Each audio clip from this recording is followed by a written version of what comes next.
Fellas, right from the top, I want to talk about Joel Embiid's injury. We alluded to it a lot yesterday. How did he look playing on that injured knee? And should he have been Heavy. out? He looked heavy. That's what he looked more than anything. He looked heavy and he looked like he was lumbering. He didn't look flea of foot or athletic like he normally looks.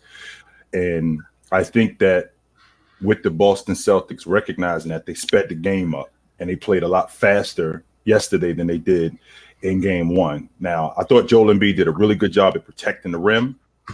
I thought he did a really good job at that. And that's because Boston challenged him. They wanted to see how healthy he was. Jaylen Brown tried to punch it on him. Malcolm Brogdon was diving to the basket. But should he have played yesterday? Yes, he should have played yesterday. Absolutely. I mean, this is the playoffs. This is the reason why you play all those 82 games. There is no rest in the playoffs. I mean, I don't think that they can win that. I don't think they can win that series anyway. And they definitely can't win it without him. So if he's healthy enough to go, absolutely, he should have been out there 100%. I would want him a little more. I would want him to look more better than he did last night. I understand needing him to play. They need him for the series, but I don't know, man. That whole we ended off yesterday with the whole 70% of you is better than 90% of the league. Well, yet 70% of Embiid is not so enough much. to Not win so this much. series. So, No, and not that's so not much. 70% of Embiid. I don't know what that was. That wasn't 70. So yeah, he's not even at 70%. I think if they could afford it, I would want him to sit out games or sit out another game at least until he is at 70, 75 and looks better. But nah, I understand needing him to play. It's tough he went out like that. I'm ready to talk about Tatum. There's a lot of slandering I want to do. I ain't really too much on Embiid right now. I'm mad he's not healthy, but I got a lot to say about Tatum and James Harden today. Mm-hmm. James Harden was fine. He ain't have 5 turnovers like you said he would, Joe. He ain't have 5 turnovers. So. How many did he have? 3? And the reason why it wasn't 5. It wasn't 5. It wasn't because I stopped. Well, after they were down 27 at the end of the third, I was out. I didn't need to see any more. I was good. I didn't need to see any more than what I had already seen at that point. I think we started watching at the same point. Yeah, but I was out. With Embiid, I don't think he should have played. I think they were going to Boston. I think the aim was a split at least. They got that from game 1. So then you rest Embiid till game 3 at the minimum. Then he was out there. He didn't look great. What play that like really highlighted it to me was he blocked a shot. Like someone was coming downhill, he blocked a shot. Like he jumped up, he blocked it. It was all great, but he made a conscious decision to solely land on his left leg. Mm-hmm. He didn't want to land on his right leg. And I was like, okay, yeah, he knows what he can do and what he can't do. I'm like, if he can't go 100% or at least close to it, I don't get why you're playing him in a game that, in my opinion, is inconsequential. The worst case scenario from that game is they go back to Philly. They go back to Philly 1-1. So I don't get if they thought Embiid was going to be enough to get them a win. I don't think anyone thought that besides me. Philly in 4, now Philly in 5. So I wouldn't have played him just because I don't think it made any sense. But I guess Doc Rivers wanted to see what he could do. But if he ended up playing and then making his knee worse and then he can't go for the rest of the series, it just looks like a dumb decision. So I don't get why they took the risk.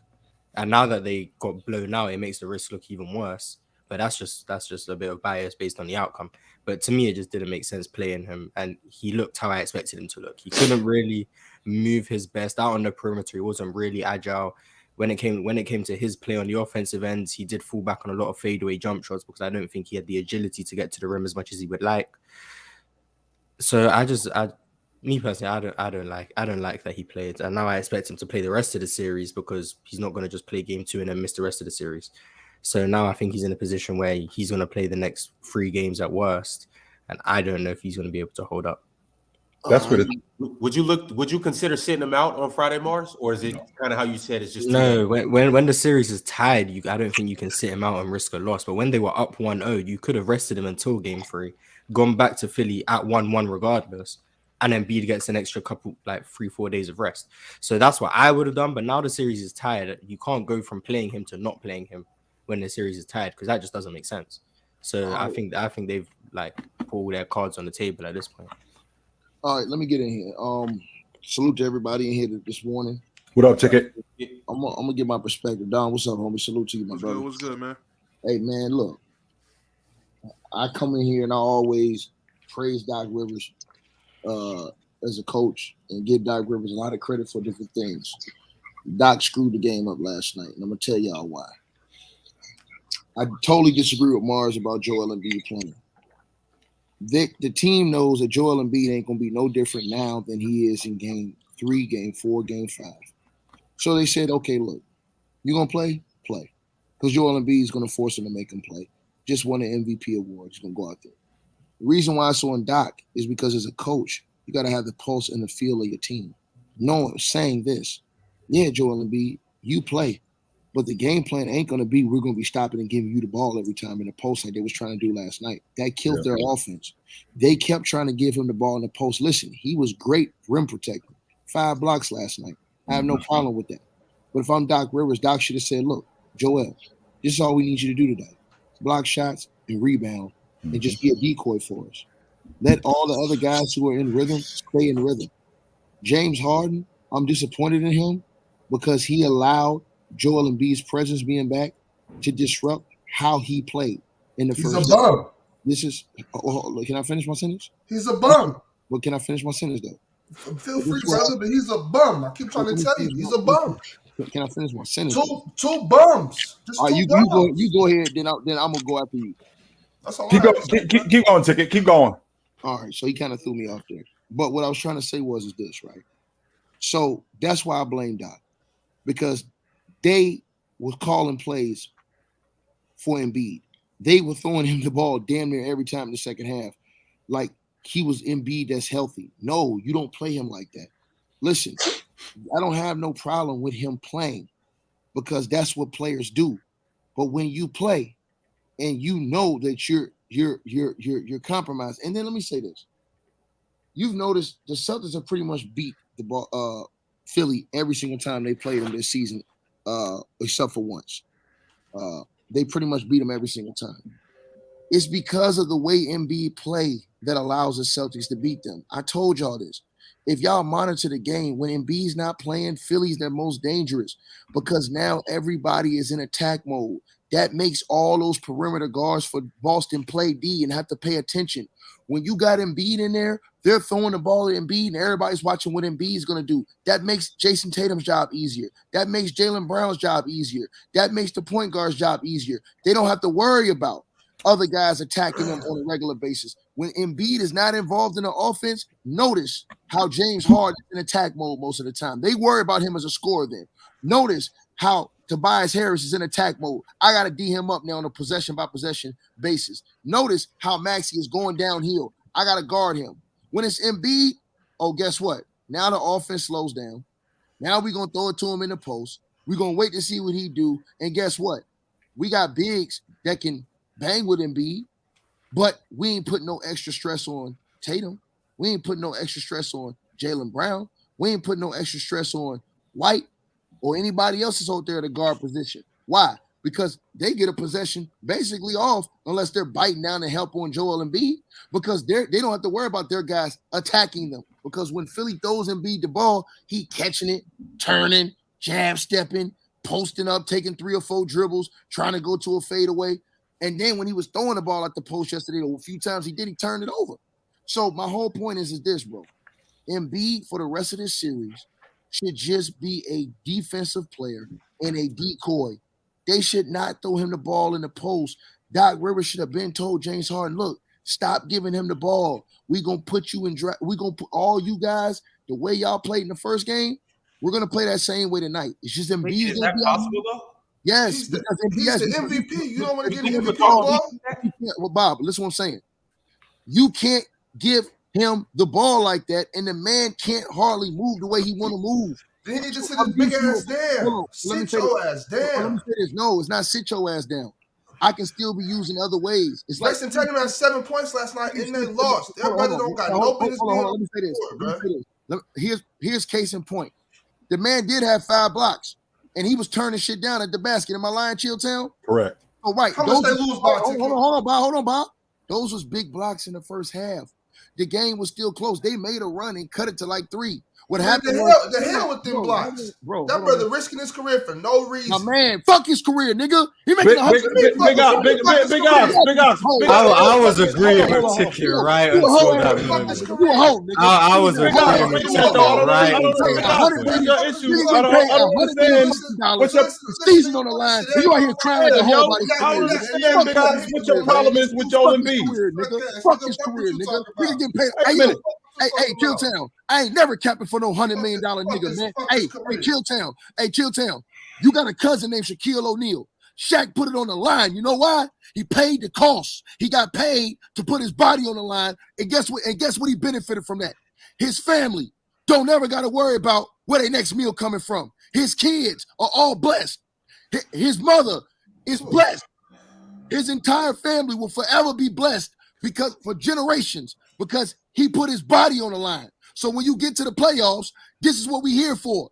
So if I'm fucked up for the next 2 or 3 years, I don't made 200 million. Two things, Ticket. Two things. Number one, the stuff that you talked about with Joel Embiid on the court, I completely agree with that 100%. Because as a big guy, I could change my game. Right, I can change my game. If we're on the court and you guys want to play fast, I'll tell you what I'm going to do. I'm going to get on the backboard. I'm going to get on the backboard. I'm going to rim protect. And the game can still be fast when I do that. Add that to the fact that even when I'm on the box, the game can still be fast. You dudes we can still have action off the basketball. Tobias Harris, James Harden, you dudes can still be aggressive. You dudes can still do that 100%. The problem that I have is when Joel Embiid is in the game, you treating him like he was Joel Embiid in February, like he hadn't played in a week and he's coming off an injury. You can't bring him right back in the lineup and expect to just run the offense through him. Like you can't bring him back into the offense coming off an injury and run the offense through him. And that's right, what like they did, Chill. That's right, what they did. That's what I saw, where they were going 3-4 trips in a row where he would just get the basketball and slow the ball and slow the game down. And not only that, he'd get the ball on the elbow and which I also didn't understand. You got Marcus Smart covering him. How is Marcus Smart covering Joel Embiid? I still haven't gotten a satisfactory answer on that. When he's on the perimeter, Marcus Smart is covering Joel Embiid. Where he should have, whenever you see on the Animal Planet, when you see them lions grab their little cubs by the fur, by the back of their neck, and pick them up and grab them, that's what he should have done to Marcus Smart. Picked his little ass up and dragged his ass right underneath that basket and just finished him. But they can still play fast with Joel Embiid on the floor. They can still do that. Bob, I disagree with you on him being a bum. He is not a bum. Now, he might be soft sometimes in stretches, but we're talking about an elite rim protector. We're talking about a guy who can rebound the basketball, who should be better. 100%, he should be better. But a bum, you wow for that, Bob. You wow for that. I was most talking about James Harden. What I'm talking about with Joel Embiid is chill. You said coming off an injury. He ain't coming off an injury. He's injured. Well, when you get on the floor, when you get on the floor, you're telling us you're good. That's what you're telling us. We all know he's not good. What do you mean not good? What are you talking about? He's hurt? I mean, not hurt. He's good enough to play, though. If he's stepping on the floor, he's good enough to play. And Bob, before you came in, that's why I said, before you came in the chat, and you didn't hear this, I said that's why I blame Doc Rivers, because Doc kept calling plays for this dude last night, and he didn't Doc had to read the pulse of what's going on in the series. Listen, we saw in game one, when the three guards, Tobias Harris, James Harden, and Maxey are in attack mode, that means we ain't think about giving Embiid the ball down here every time. That puts the most pressure on the Boston Celtics wing defenders. Right. Listen, Embiid don't have to dominate scoring this series. They got enough scoring with the guard play, bro. The problem is they cut all that shit out last night just to keep throwing the ball to Embiid. In the second half, they keep throwing the ball to Embiid every time. Like y'all keep saying, he's on the court, so he's good. So they used to play. That's the idea, though, Bob. The way they've been playing basketball. He shouldn't be on the court. Yeah, he should have been on the court. And Bob, you was my brother. I'm gonna say this to you, Bob. Wait a minute, brother. I'm gonna say this to you, Bob. I'm on some real shit. I'm gonna spit some real shit to you, bro. Ticket. Hey, hold on, chill town. Come on, I'm gonna say this to you too, bro. And the same thing to the homie Damo, because Dom said he played basketball too. Damo, somebody gave you $200 million, bro. $200 million, right? Mm-hmm. Playoffs on the line. You the MVP. You got an injury. Mm-hmm. you know that you ain't 100%, but Not you're a close to soldier. it. You're a hold on. You're a soldier. It don't matter if you're close to it or not. It You don't playing? matter. Hold on. You playing or you not playing with that $200 million? I will say this. 200 million. I'm a player getting played to play in the playoffs when the game's on the line, when the year's on the line. Yeah, it's game 6, game 7, elimination games. Yeah, that was game 2. That was game 2. That matters. Hold on. But all this matter, Damo. Listen what I'm saying though. I want you to understand what I'm saying. All of this stuff matters, bro. The game, not only just game 6, game 5, all this stuff matters. Game 1 through the game 7 matters, bro. I feel you, but it's a long game. It's not. No. But it's not a long game because listen what I'm saying to you.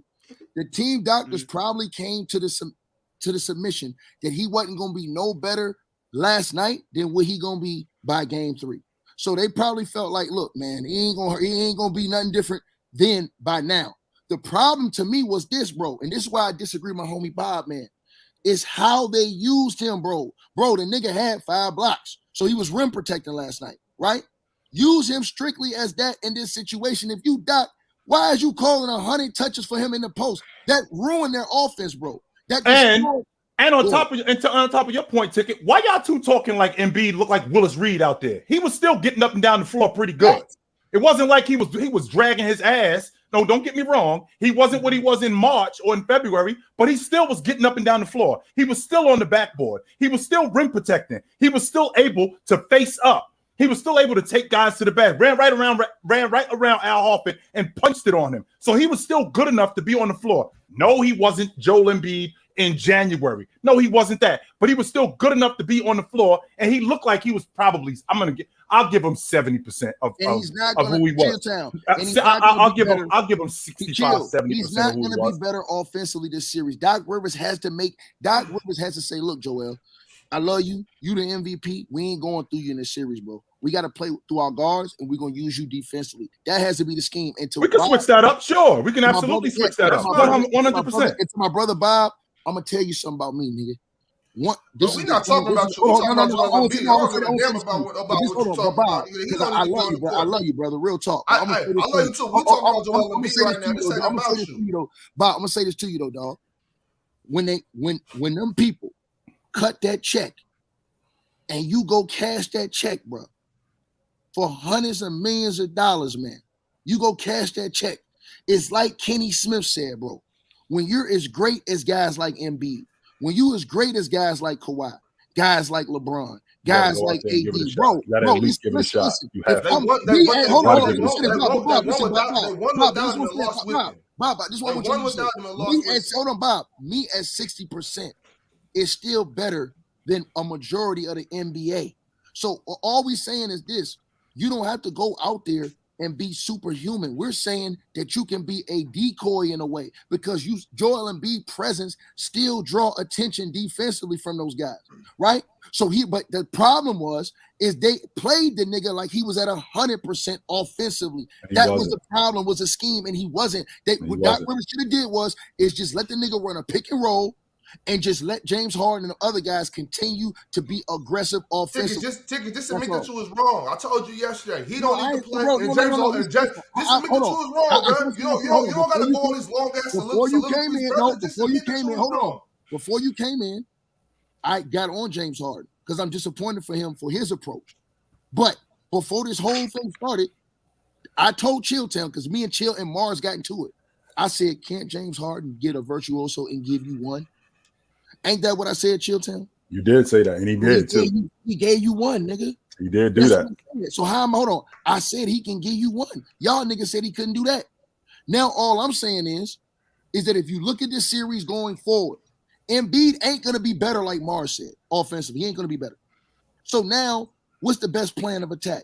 Go back to what you did in game 1, which is let James Harden be the primary scorer and let Maxey. Bro, listen, I'm gonna tell you something, dog. Hey, big fella. Hey, you ain't right. Big Ox, what do you want Joel Embiid to do? Because this is what I want you to do. I want you because I already know how you feel about Big Ox. I know how you feel about. I know how you feel about him. You think he's soft. You don't think he's that. But what I want you to do is I want you to be a ball player for a second when talking about Joel Embiid. in the playoffs. What do you want Joel Embiid to do? Bob, and I want a realistic answer because I'm about to expose you right now. Go ahead. Because this is nasty out of you. It's terrible. I'm gonna tell you why it's nasty out of you, Ox. No, I'm gonna tell you why this is nasty out of you. Go ahead. And you alone. My nigga, didn't you just get knee surgery? I'm not in the NBA. No, did you just get knee surgery? Cook his ass, Ron. Yeah. Expose that nigga, Ron. Before you got knee surgery on a torn meniscus, we were playing at the YMCA for free. Oh, he done. For he guts done. and glory. For free. I'm not in the NBA. So if you are in the NBA, you get $100 million, you're gonna play. Damo, that's what I'm talking about, Damo. That nigga was playing in the YMCA for free, nigga, and he talking about a nigga getting paid $200 million. But you did it for free, though. Expose these niggas. So you get paid to play. I'm not in the NBA. But if you were, you would have played. I don't have. That's not true, Bob. I don't have a. That's not true, Bob. You just said it. He just said it. You were playing in the YMCA for free. So we got you on a contract. But if we got you on a contract for $10 million and it's the playoffs, you're playing. Yes, you are. Listen. That nigga catching ass nigga. You're playing. I don't have a career to protect. We're not and I'm gonna tell you what's worse. I used to have you out there looking worse than Joel Embiid was looking last night. Damn. Stop fucking coming out there fucking with me with a half ACL. Y'all better ask about me. Y'all better ask what's old boy that used to play for the Heat. So y'all know. Hey, Ron, you know I was tearing his ass up. And you can tear up every ass. Ain't nobody saying that you can't tear up ass, Bob. The point is that your ass was on a contract for $30 million. You playing in the playoffs. Right. Okay, but chill. But he playing for free at the Y, chill. But hold on. On a torn meniscus. Get his ass out of here. You playing, Bob. You're playing.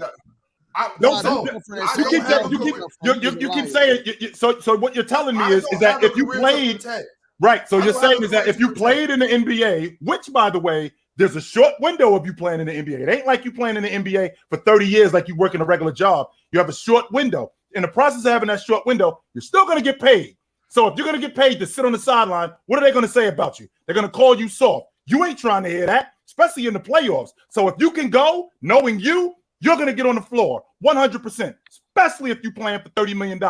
You in particular. But look at what I'm trying to say. Please, straighten me out.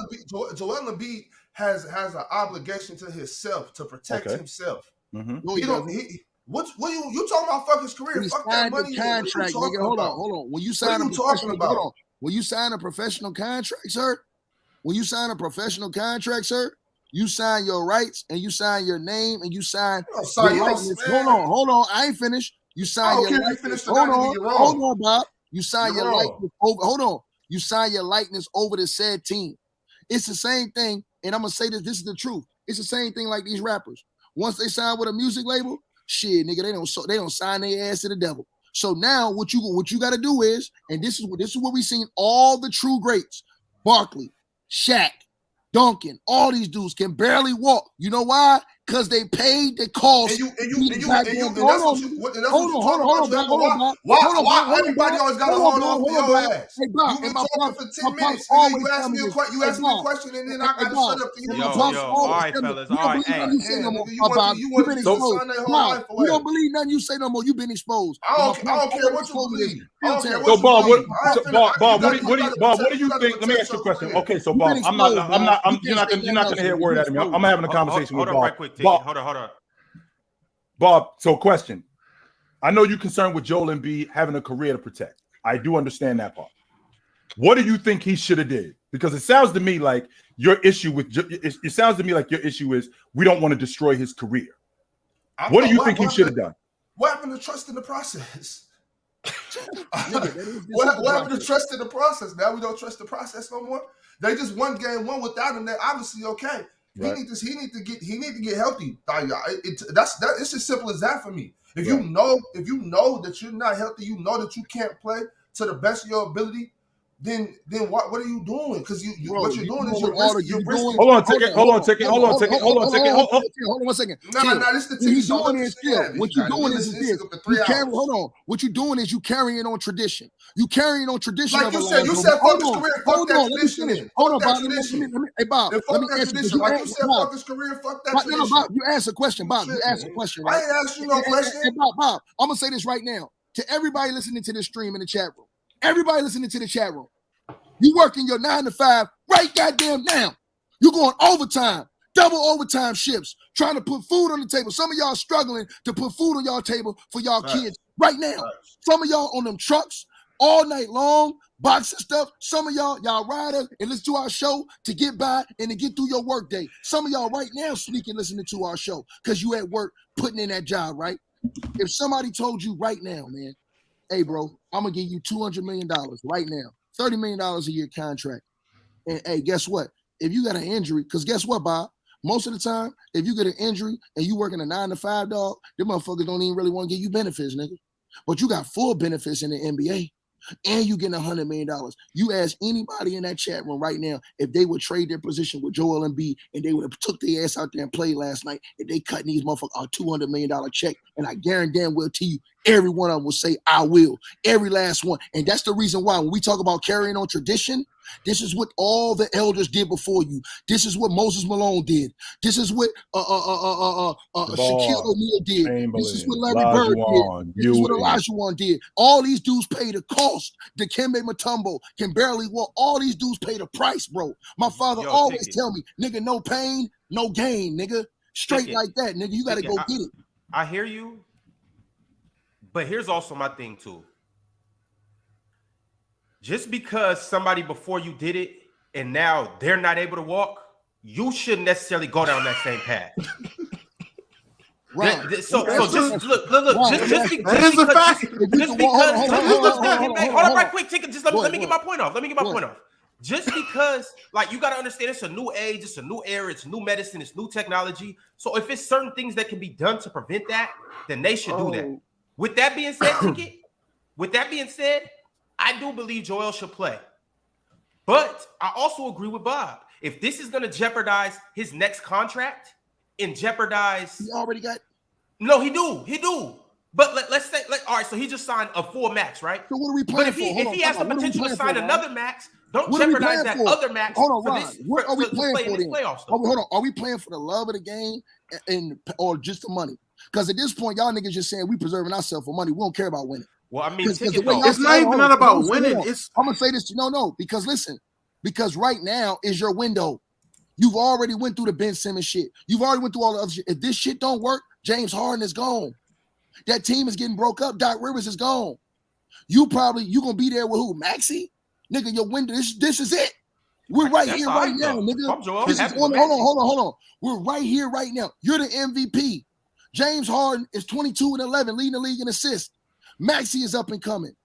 Just got $33 million, PJ Tucker, to come over here and play with y'all to try to help y'all win a chip. Bro, your time is now. Can I ask you a question? Go ahead, dog. Can I ask you a question? If you going into the playoffs, is it not a strategy some teams use where they're the lower seed, where you're going on the road for the first 2 games, where your outlook on a 7-game series it's the first to 4 is, hey, worst case scenario, we're down 0-2. Best case scenario, we're up 2-0. We want to at least split and come home, right? Isn't that a thing? That's a thing, right? Hold on. How I live, I'm not. Hold on. No. Ticket. Yeah. I'm not asking you from your perspective. I'm asking you what has been shown in the NBA. Hold on. I'm telling you from a general perspective, we don't want a piece of the pie. We want the whole thing. For example, you think the Lakers want a piece of the pie? Or you think they want the whole goddamn pie? They want the whole thing. They're going for the gusto tonight. Don't think they ain't going for the gusto tonight. I think every Laker fan is hoping to go at least split the series coming back to LA. So let me give you my point. My point to you is perfect case in point, Jimmy Butler. Jimmy Butler's walking around New York trolling people like he going to play in game 2. But he don't play in game 2. And if he would have played, they win that series is over. And that series is over. Now what you have done is now you have opened up Pandora's box because now the Knicks have a win. Julius Randle has confidence and they going to Miami. And guess what? if you slip up in Miami and lose one of them games, you're giving home court back to the Knicks, and now you got to go back to New York and try to replicate what you did in game one again, which is probably harder at that point. You should, every single time you got a team down, you should want to snuff they ass out. Period, bro. But and I don't in see reality, let me say one last thing. Don, I'm gonna say this one last thing. And the reason why I am like I am, and a lot of these young cats in the comment section will never understand a nigga like me, is because I respect the shit that Shaq went through. Chilltown cousin, I respect the nigga paid the cost to go have all these surgeries. But you know what? His kids is blessed. His mom is living in a nice house. She blessed. His family is blessed, bro. They ain't never gonna want for nothing ever again. Why? Because he put it on the line. You know, you got dudes that put their life on the line and go to the military. They don't even get half the money. They can't take care of their family. Don't get no benefits. None. These niggas getting full benefits, bro. I'm never gonna be a non-millionaire capping for millionaires, nigga. These niggas getting hundreds of millions of dollars, and we got niggas in here that's struggling to pay their bills in the comment section that's arguing for these niggas' health. No, nigga, them niggas is blessed to pick up that rock. That's why I love when Shaq say, I love what Charles say, I love what Larry say, I love what Reggie say. They say I'll do it again because this game, and Charles said this shit, and it was so true. This basketball have taken me around the world and made me so much money and allowed me to see so many things and to bless my family and the people around me that I'll risk it all again just so all of my family and all the people around me will live good and be good, bro. How much money can you have, nigga? The nigga's already on a $200 million guaranteed contract, nigga. This ain't the NFL. He's already cleared almost $275 million. Nigga, it's on the wood now, nigga. Jimmy Butler, your time is now. You got to go win chips now. You're in your prime. Joel Embiid, they set up the team for y'all to win now. Ain't no process going forward, nigga. The process is over there in Sacramento where them niggas got the beam shut off, nigga. They got years to go. Yo, I so can understand that. Ticket. So my next question for everybody, because I know you alluded to this. You said they need to play Joel different.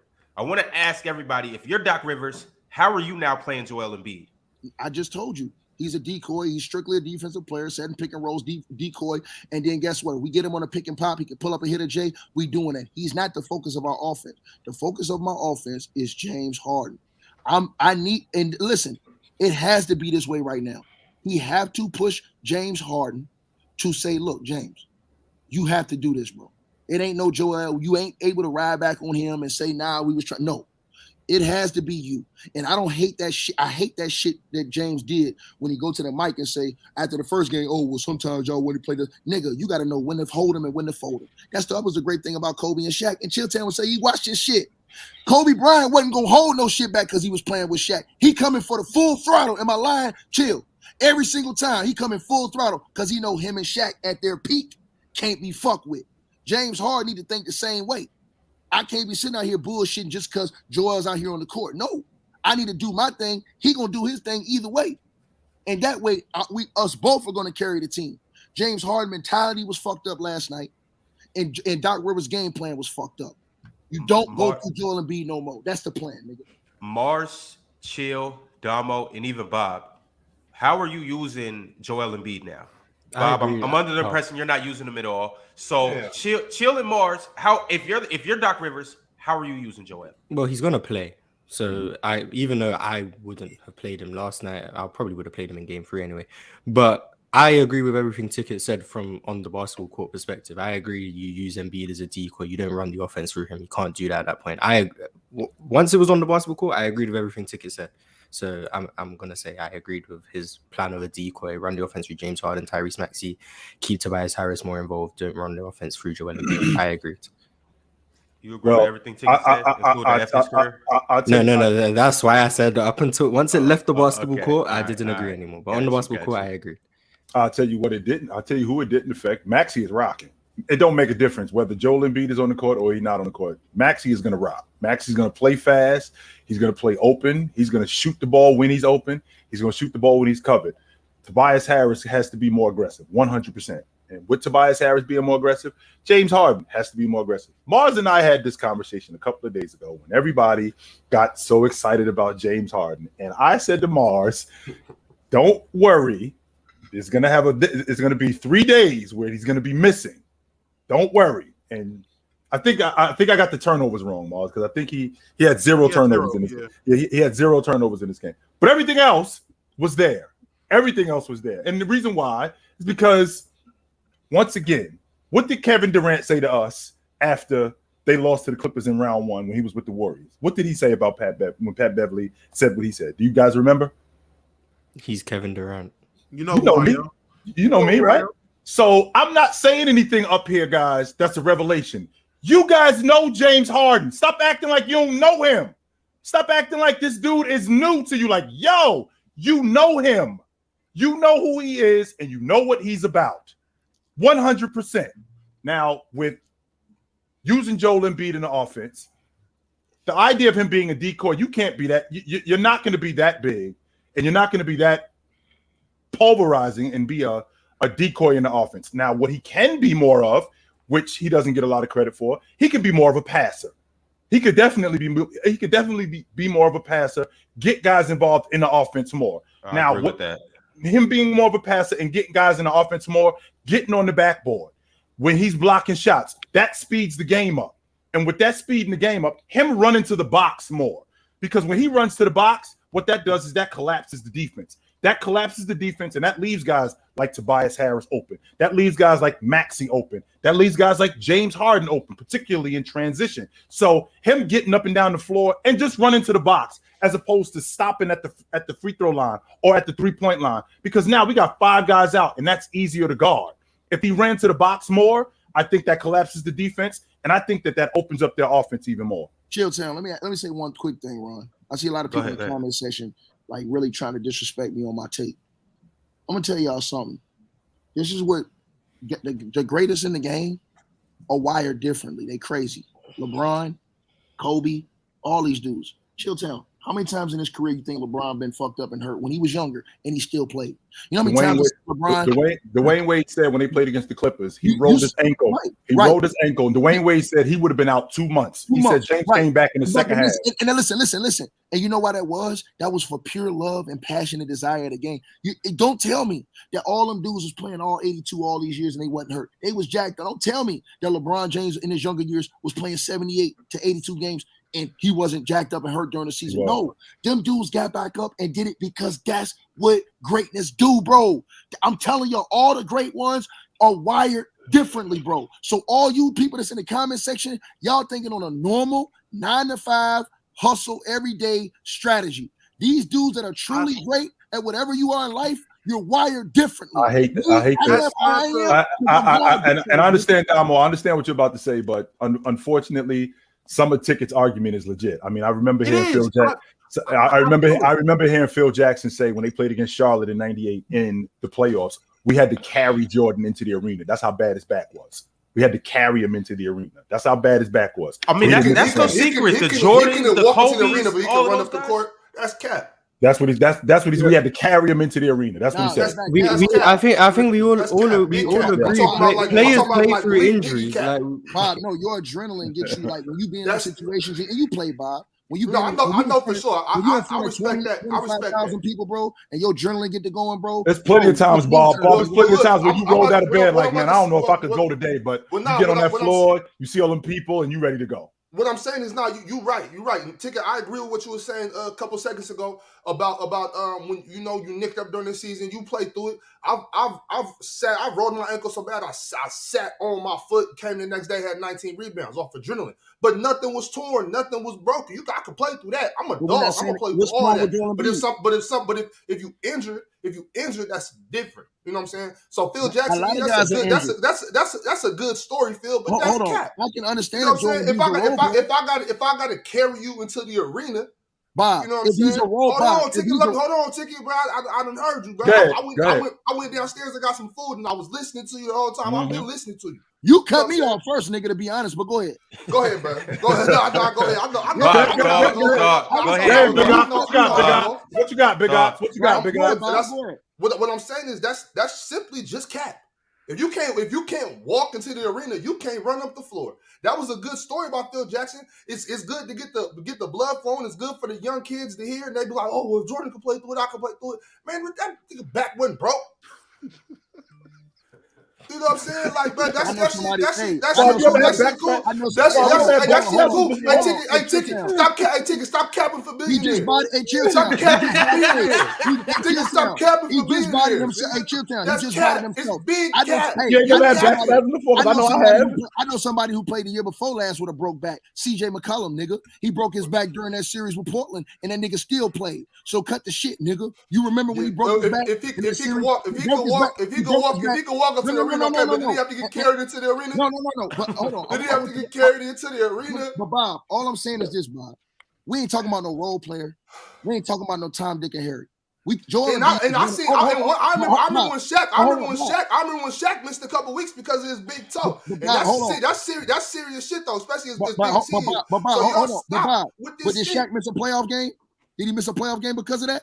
I don't know, bro. And trust me, hold on. And trust me, if we put Shaq ass on the lie detector, he'll come in here and tell you right now he played all them playoff games and he wasn't healthy in all them games. Shaq was a dog. I remember. Y'all remember young Shaq? I remember all that. Shaq was a dog. Okay, that's right. Cool. So but on top of that, you talking about LeBron James? LeBron James is a businessman. If his knee was that bad, LeBron ain't getting on that. It has been that his body has been that bad before, and he's played, and you didn't know about it. How bad? How bad? Ticket. What are we talking about? Are we talking about something twisted, or are we talking about something? My man. Okay, let me give you an example. AI played with broken bones, stress fractures, all kind of different injuries that could have set a normal man down. But guess what? Hold on, Bob. Greatness let him play. Kobe Bean Bryant played with torn shoulders, played with broken fingers, played with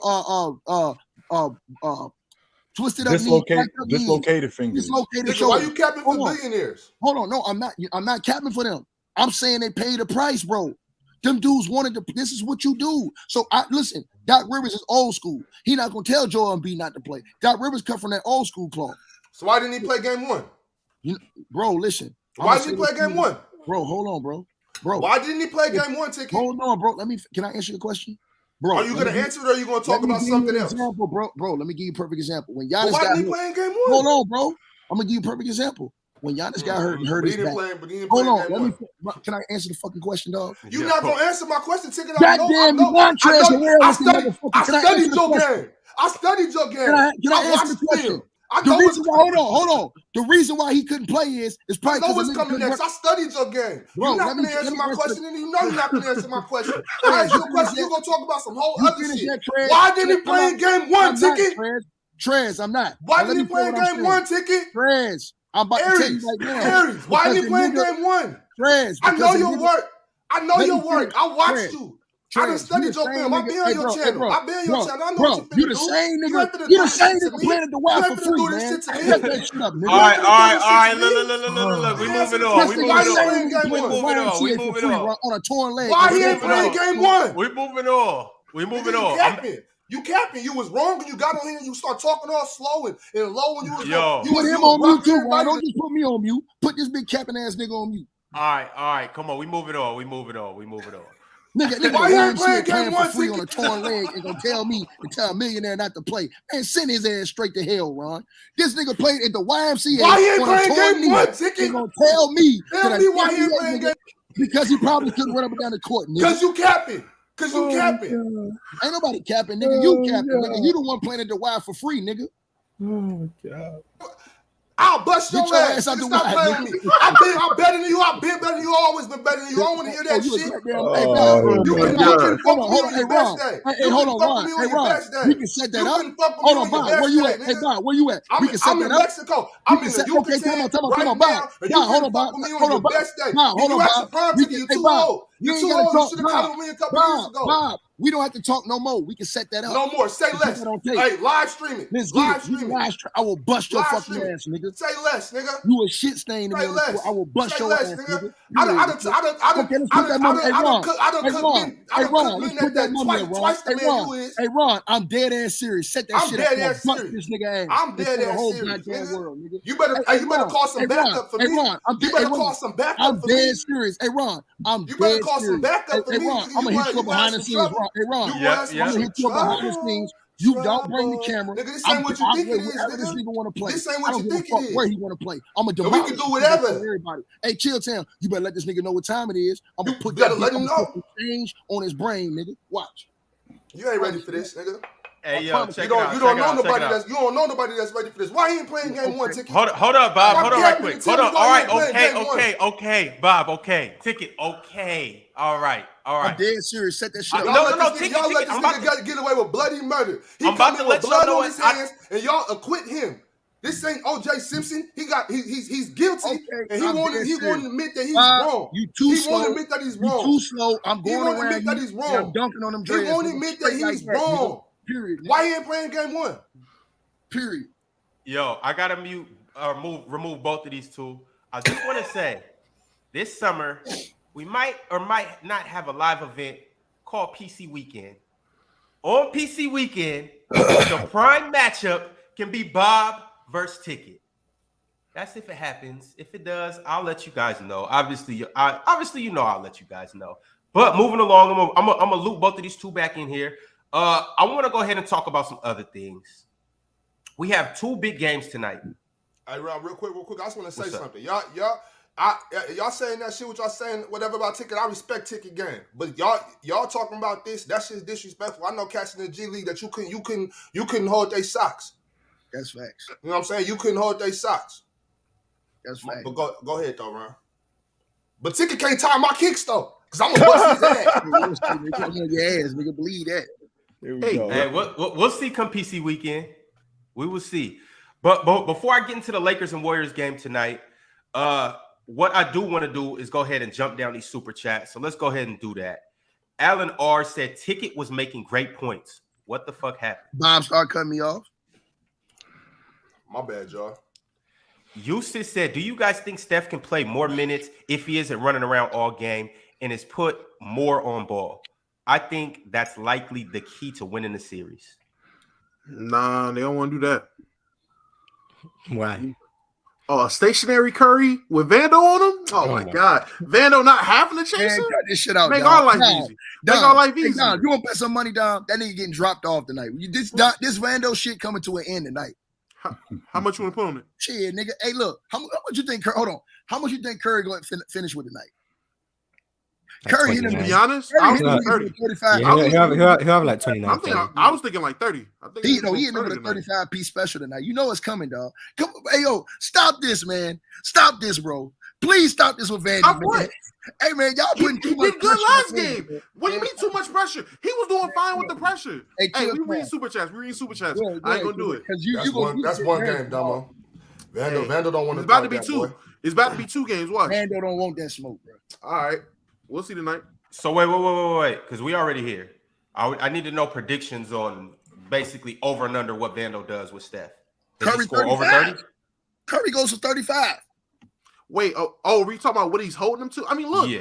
Look, Steph Curry can drop 42 points tonight. As long as he take 50 shots to get him, I'm happy with it. Like, Vando just need to make his life hard. I'm not expecting him to shut him down. I'm not expecting him to stop him. I'm expecting him to make his night hard. And I know Vando can do that. That's it. I want them to trust Jordan Poole to pull threes. I want them to rely on 53 three-pointers again. I want them to rely on Andrew Wiggins trying to hit hook shots and take middies and all that. I want them to rely on Kevon Looney playing like the next coming to Bill Russell and trying to get it on the offensive rebound. I just don't want an easy night for Curry. An efficient Curry means a loss for us.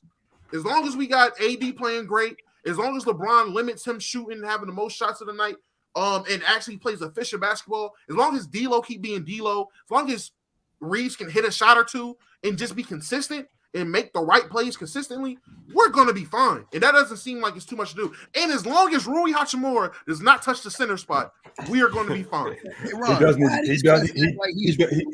he does need to play more than 3.5 minutes. Too. He does though. Troy Brown should have touched the court. Troy Brown was I'm not. You stay on Vanderbilt, chill. I want to hear what you got to say about that because y'all acting like this man Martin Luther King Jr. Whoa. Nobody's saying that Vandy is the second coming of Dennis Rodman. No, we're not doing that. Absolutely not. We're not doing that. He only played 25 minutes, so it's not like Martin Luther Vanderbilt. It's not like he played 40 minutes. No, he played 25 minutes. But in the 25 minutes he played, he was effective defensively. And the idea is to make it hard on Curry. That's it. The idea is to make it hard on Curry. Curry, I've said this to you already, Ticket, and I still stand on the logic. Curry, throughout the course of his career, has struggled with length and athleticism. He struggles with that. He's always struggled with that. So if you got a guy in Vando who can crowd him, who can keep the ball away from him from time to time, because Curry's got that kind of game where once he get going, forget it. You got no shot. But if he can keep the ball away from him, throw him off rhythm, make him make some tough shots, and not necessarily run him, because Steph is already that kind of guy where he's in ridiculous shape. So him running all over the place isn't the problem. That's just a part of their offense. But just make it difficult on him. I think that they'll be fine. Man, y'all niggas gonna like some blithering idiots when he dropped 40 on this nigga tonight, man. Go ahead, Mars. I want to hear Nobody's that. wait a minute. Ain't nobody saying that he ain't good for 40. You sit over here talking about something old. You sit over here talking about he struggled with big defenders. He does. He does. He struggles. Okay, how about Mikal Bridges? Mikal Bridges gave him fits. Mikal Bridges gives him fits at 6'6". He gives him fits. And how much Curry and nobody is saying that Curry can't go off, because Curry is going to go off. Nobody said he can't go off. But if he goes for 35 on 10 for, I don't know, 26 shooting and 14 free throws, that's different. That's completely different than that's completely different than him going 12 for 18. That means he's getting a lot of good looks. You and Damo with all this damn cap, and that shit came down to one possession, man. Man, I don't want to hear that shit, man. AD was out there. It came down to one possession for other guys. AD was out there looking like a prime Tim Duncan, and that shit came down to one possession. They went to a 14 Ticket. Do you remember that they went average 20 for the season, nigga? What you talking about? Ticket. Do you know that? And you completely leaving out leaving out the fact that the Warriors went on a 14-0 run at the end of the game. Well, don't forget that Vando was out the game when that was going on. Facts. Yeah, he was out. Hold that part out. Vando was out the game for that run. Hold on. He was out the game because Curry dropped his punk ass off of that and one, nigga, when he fell on the ground. That's why he was out the game. They can tell the truth. So you can take it out the game. So you get taken out the game for an and one. Hey Ron, that nigga Vando fell on the ground and Curry over there scooping that bitch in the basket and one, shimmy into the crowd. That's why they set his ass down. Yo, Ticket. Just so you know, it was James and AD who fouled him. I'm not James. I'm sorry. It was Vando and AD who fouled him right there. I'm about to go around the room, and I want to ask everybody, who should be guarding Steph Curry from the Los Angeles Lakers? Bob, I'm going to start with you. If they can't get Michael Cooper to come back and reincarnated, there ain't nothing they can do but pray. But I mean, really, I guess it would have to be Vando. I don't think Dennis Schroeder could do it. I think Vando's probably their best option. I don't think he could guard him. I mean, he can make it as difficult as possible. But yeah, so that's my answer, Vando. I would go with Vando. Chill. Who you got? Nope, nobody can guard him, but all of those guys should be covering him. Every last one of them, including James, Anthony Davis. Every last one of those guys should be covering him. James Worthy. But I'm saying though, who would you? The primary defender is Vanderbilt, 100%. Okay, Morris, who are you thinking? LeBron James. Why would he do that to his legs? Troll alert. LeBron James. Troll alert. He's athletic and he's got length. Like you said, that's the formula to stop Steph Curry. Correct. So LeBron James take the challenge and stop Steph Curry. All right, Damo. Yeah, if for whatever reason Vando's not the option, because it is Vando, I'm picking Vando. I would say Schroeder. I'm with him. Schroeder. Schroeder should be the guy. If D'Lo's gonna start, it should be D'Lo and then the Schroeder, man. Bro. D'Lo. Yo. Y'all is destroying yourselves with this Vando shit, man. Bro, before Vando came to the Lakers, I never heard of this nigga from none of you niggas. Oh, then you ain't been watching me. I've been talking about and everyone who's been on this platform, I've been talking about Jared Vanderbilt since in Minnesota. I've been talking about Jared Vanderbilt. Facts, chill. Mars put me on you too. Hyping this nigga as no motherfucking defender like that. Mars the one who put me on to him. So let's kill that. Let's kill that right now. Mars the one who turned me on to him. I had to start watching him on Minnesota. Mars is the one who turned me on to him. I ain't never hear no Mars take on here talking about Van like that, period. Yes, he did. You don't be listening. That's why. Now all of a sudden this man comes to the Lakers and he a prime goddamn Rajah Bell or motherfucker. Everybody is like that until you find out about him. You don't know who Herb Jones is. until somebody puts you on to him. And Herb Jones ain't gonna be any more of a defender if he's in New York or if he's in Miami. Somebody turns you on to him. And when he gets to Miami, you're like, yo, I already knew about this guy. Just like I didn't know about Vando until Mars turned me on to him. So now I'm paying attention to him. So when he gets to Los Angeles, I'm like, wait a minute. I remember him from the Minnesota Timberwolves as a defender. So it's not like all of a sudden he just turned into this. Somebody turned me on to him. Y'all gonna get this boy humiliated, man. All this shit y'all doing, Damo, you the president of the goddamn. What did I say? What did I say that was cap? Let me know. Repeat the tape. Hey, what did I say? I know y'all listening. I know y'all listening. Dom is the president of this shit, and goddamn, what did I say? Is the vice president of this bullshit. I'm telling y'all, is gonna get this boy humiliated like Dylan Brooks got humiliated. What was said? That's not even close to the same thing. Those two things are not close to the same thing. Gonna drop his ass. No way. He hearing this stuff y'all saying. Vando, I mean, Dom, he hearing what you're saying, Damo. What did I say? Tell me what he heard. Let me hear it. No, Ticket. You know who Ticket is? You know who Ticket is, Damo? Ticket is Don King. Yo, he said he gonna beat you up. He said he gonna punch you in the face. Okay, none of us said that. What we did say was he's gonna do what he can to make it difficult on him. That's what we said. But instead, Yo, Damo said he gonna punch you in the face. Damo said he gonna shut you down. Damo said that he ain't gonna score on him. Chill said that he locks you down. Chill said that you don't get nothing on him. When none of us said any of those things. Yes, y'all did. Not even close. Here we go. Here we go. I'm exposed, y'all. Don't worry. We ain't say nothing. All right, fellas. Hey, we gonna keep. And I ain't giving you the ball in the post neither, Ticket. I'm not giving you the ball in the post. I'm not. Hey, we'll see PC weekend when we doing the 5-on-5. I'm gonna make sure to put both of you guys on the team and see if you don't give him the ball. I'm not giving him the ball. Put the ass on the same team, Ron, so I can pack them up. Damn, you gonna do that to your man Chill too? Clifford Watkins, you say how they let me talk sports? It's because I actually played for 15 years, bro, professional. So I don't know what you did. You probably just did. Now I ain't gonna say it. I ain't gonna disrespect the viewers like that. Go ahead, Ron. My bad. Thickest Pilot 9 says, "Shout out panel.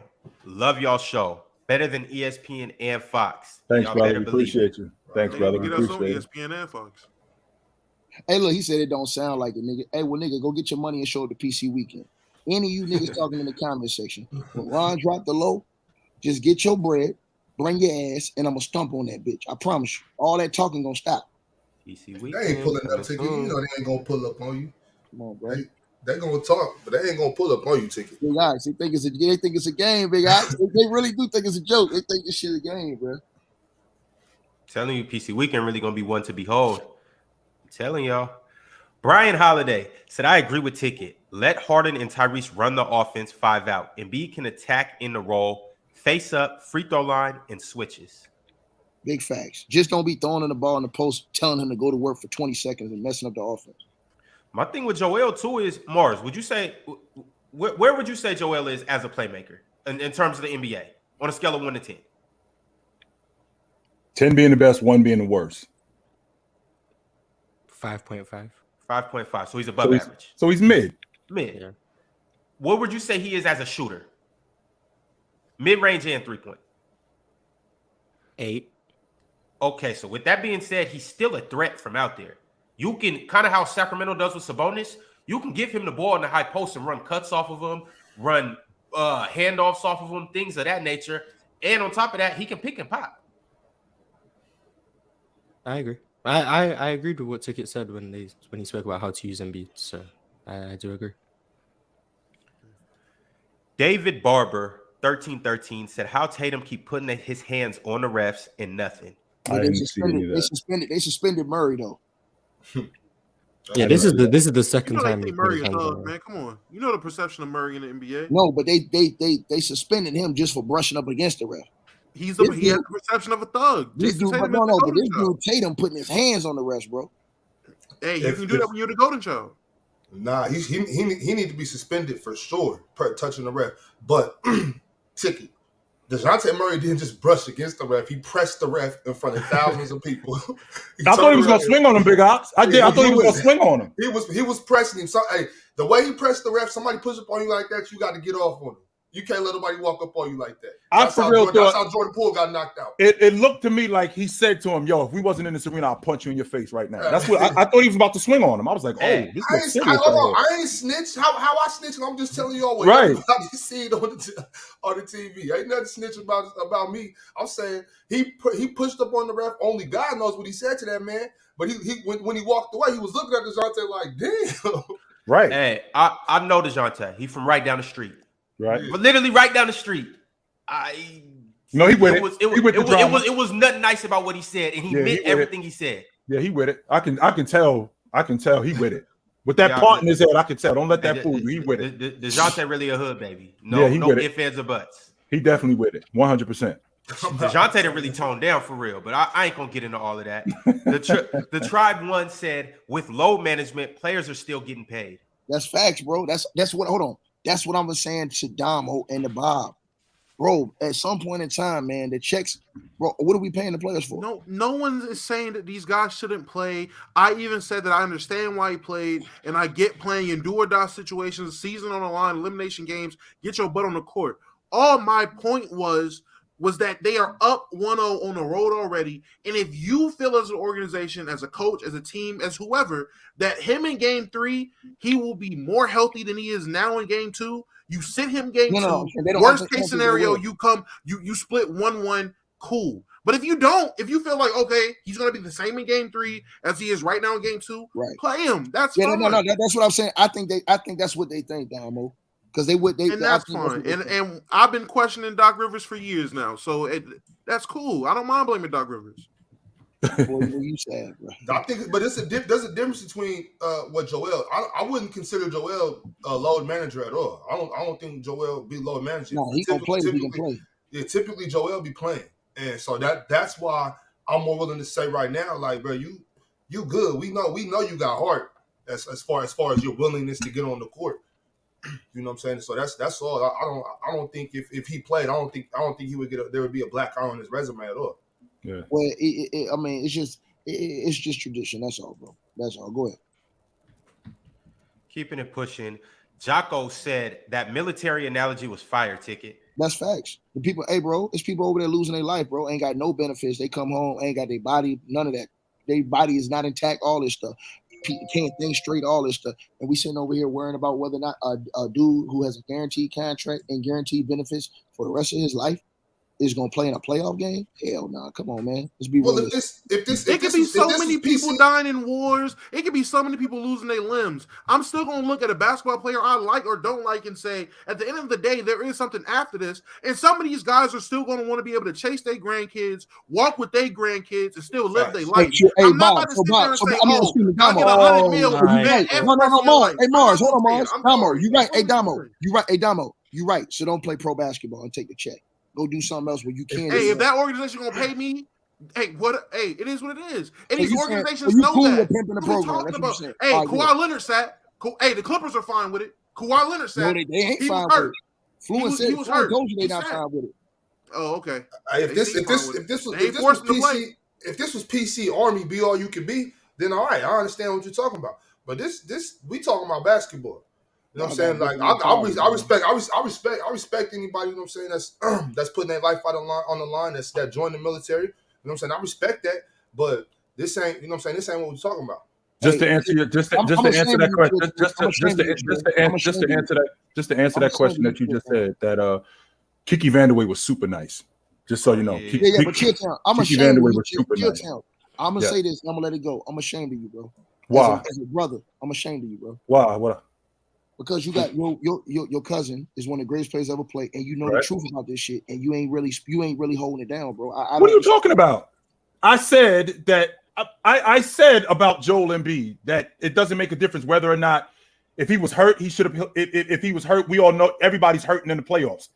I said that 100%. On your side, Chill was on your side. Yeah, what are you talking about, Ticket? Because you weren't shouting and What are you talking about? Be ashamed because you agree with him, man. What are you talking about? There's so many stories that I have that I haven't told you dudes about. Haven't told you dudes. In 2001, in the Western Conference semifinals, Shaq has got his arm over me going into the hotel room because his back hurts so bad. He can hardly stand up because he's getting dealt with dudes like Scott Pollard. and Lawrence Funderburk that's on the roster just to foul.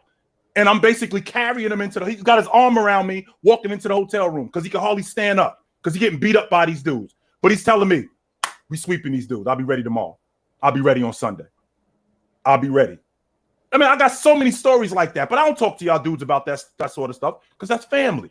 But when you play in a game, Ticket, I agree with you 100%. I didn't say I didn't. Yeah, so, I don't want you out here because and these dudes out here got me looking wild and shit in front of no.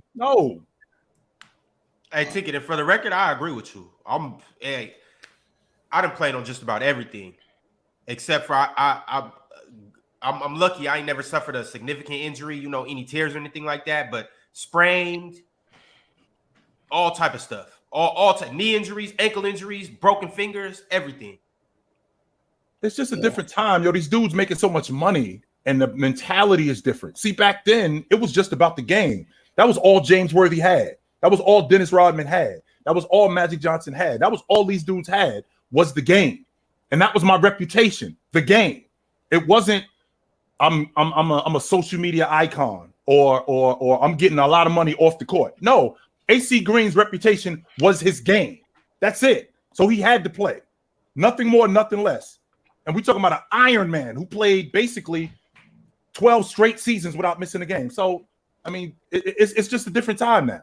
It's a way different time now. All right, fellas, moving along. Saucy Go Beats said, please stop letting Ticket talk over folks. Jesus. Send $150 donation and I'll do it. Cool G said, Ticket, where was the energy when Giannis was injured against the Heat? On my channel, Pro Basketball Updates, you can go check the video. Thickest Pilot 9, again with a super chat, said, Ticket is right. Go out and give it your all. F the money. Well, he gets paid regardless, so it's like the whether he plays or not, he getting paid. Yeah, it's not the NFL. That's all I'm saying. It's not the NFL. Just like Damo said, you know what I'm saying? When I know a couple of y'all up here got kids, you know what I'm saying? When you got kids, you start thinking like, man, I want to be able to play with my kids when they get to middle school. So shouldn't everybody in the NFL stop playing it? Don't if you I'm not talking. This ain't gridiron. I don't know. I ain't no football player. I recommend a lot of those dudes retire when they're 30 so they can walk like Barry Sanders and be able to have a productive life. No, I'm saying don't play at all. Like Megatron who was it, Andre Johnson? They left early for a reason. You make that sacrifice. I don't believe people should just go off to war and give their life up. It's cats that was in the NFL that can't walk. I understand it. I understand the sacrifice. I'm not saying after sacrifice. I get it comes with a sacrifice. All I'm saying is, one, I believe that kicks in when it's absolutely necessary. And I didn't think game 2, where you already split the series, we already took a game from Boston in Boston.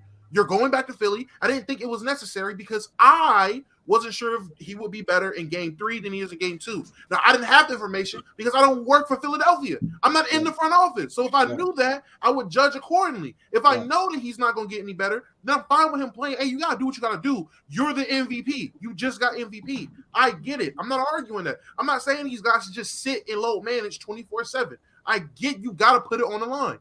I just didn't feel that this was a necessary situation. If you do, that's fine. Agree to disagree. And Ticket, a lot of them NFL players need to go ahead and get up out of there. It's NFL players that can't even wipe their own ass. No, I'm saying don't play at all. They can't even wipe their own ass. Bro, once you play it all. Go play baseball, bro. Like, don't play football. Like, what are we doing? Right. Go ahead, Ron. For real, a lot of, and I understand it's a cool sport and y'all like to see that shit, but shit, man, that football shit ain't no joke.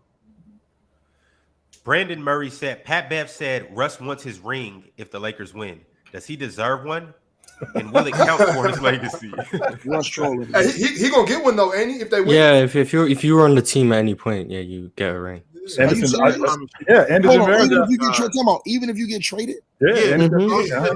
Jonas Valanciunas got one in 2019. Are y'all serious, bro? Yeah, hold on. How do you get a ring if you get traded? Yeah, because you play with the organization. I know that's crazy, right? Insane. You get given the ring. I don't think it goes down as like you're an NBA champion, but you get given a ring. Well, he ain't got to worry about that anyway because the Lakers get so. Hey, look, He got one too. when we win the championship next year, we're gonna send Tyrese Halliburton in the ring. Nah, that's no. Okay. Yo, moving along. Jay Nutty said, "Ticket, start speaking real facts, and y'all get emotional. You guys up here, y'all I'm soft as man. hell. I can't help it. I'm soft. Jay Nutty ain't nobody. I want to soft. listen to you talk. Let me hear you Yeah, talk. that's Let's first of hear you all. crack You talking about? See, that kind of stuff gets my blood pressure up. I'm gonna be chill. I'm gonna be chill. Jay But Nutty, you don't know have me an to invite to come up here. You don't He know ain't talking about you. you agree with me, Chill I Town. just want to make sure because you don't know me to call me soft. He You ain't do talking not about, know he ain't me, talking about you. Chill Town, you agree with me. He ain't talking about you. mother. Sports PSP said, better closer, Robert Horry or Paul Pierce. Horry. Paul Horry. Pierce. Horry. Robert Horry, nigga. The bondsman, nigga. He'll bail you out of any situation, nigga.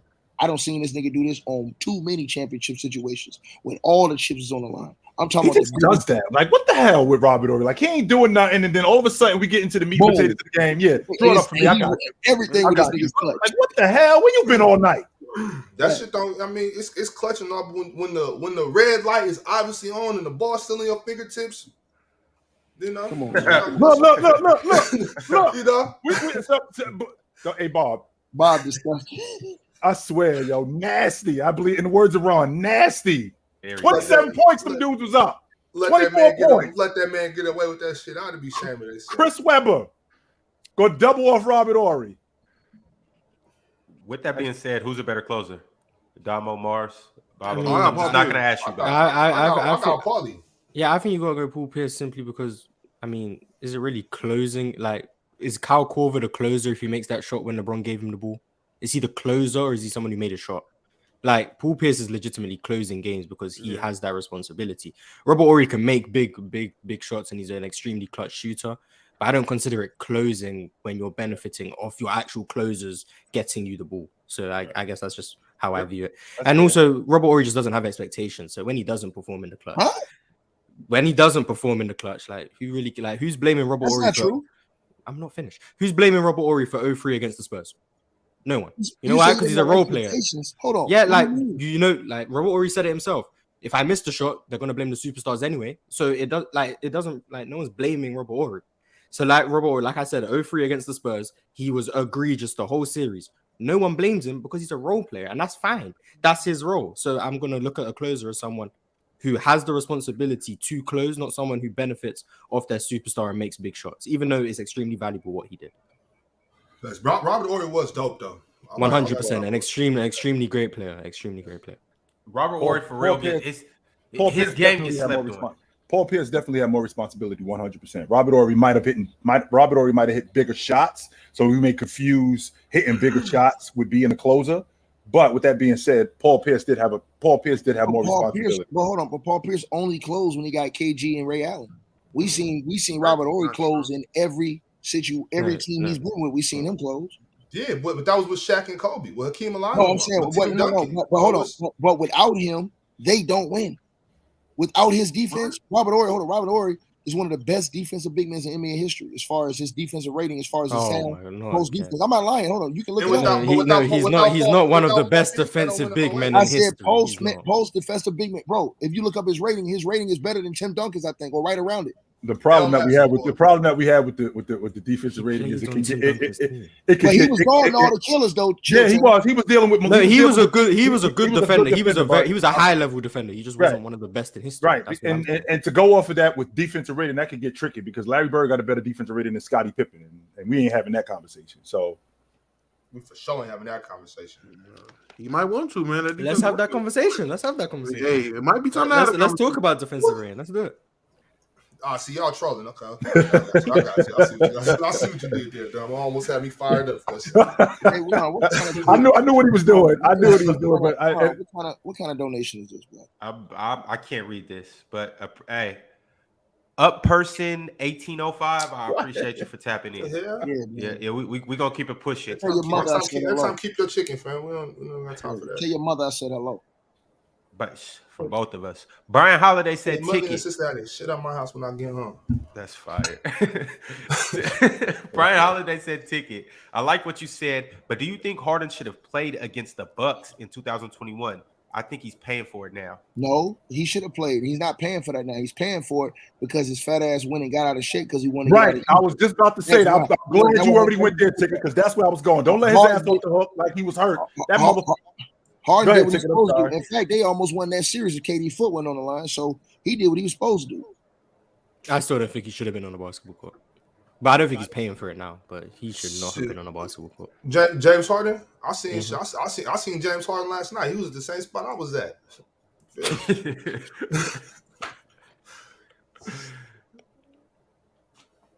Along the road, Smith said Brown is over Tatum. We need to have a conversation. Nah. Do we need to have this conversation? He got more dog. He's not better. He's supposed to have this conversation. He's not a 1. He's not gonna be. He's never gonna be a 1.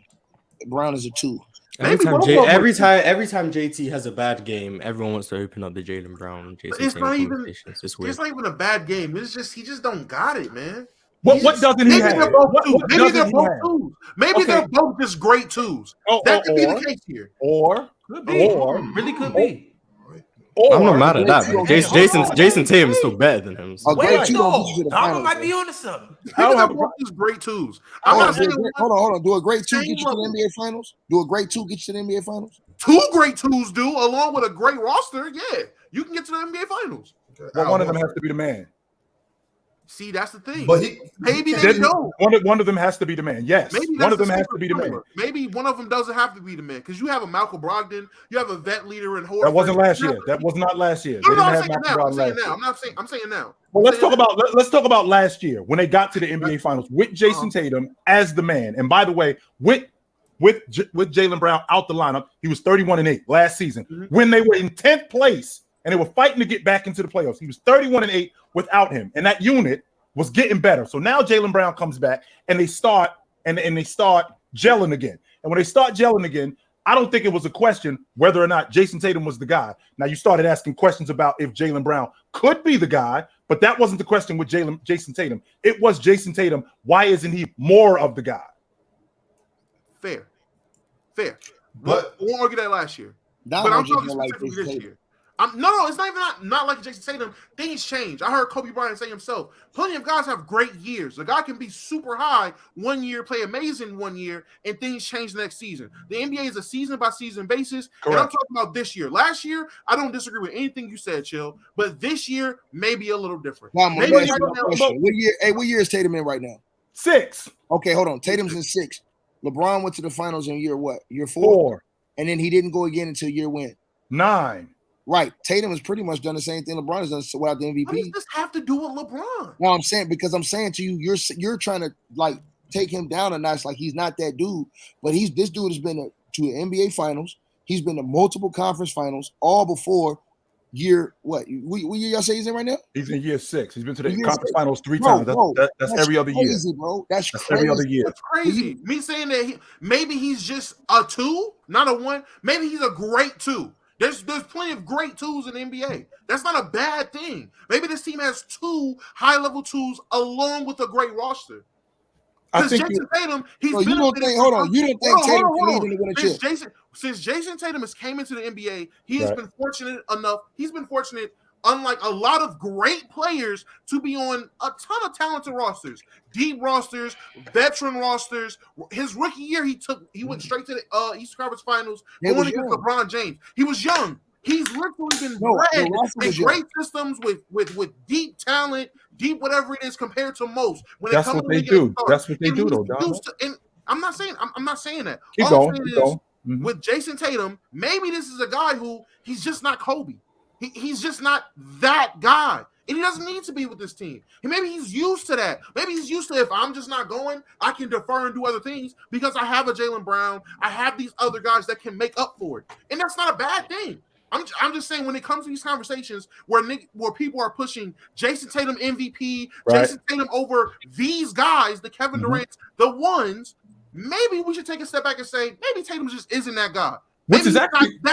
Which is actually pretty ironic considering he had a better season this year than he had last year, right? So this year, not only did he have a better season, we're talking about a dude who finished in the top 5 in the league in MVP votes. We also talking about a dude who's going to be first team All NBA, right? So again, for the second straight year, and these are the growing pains of being a great player.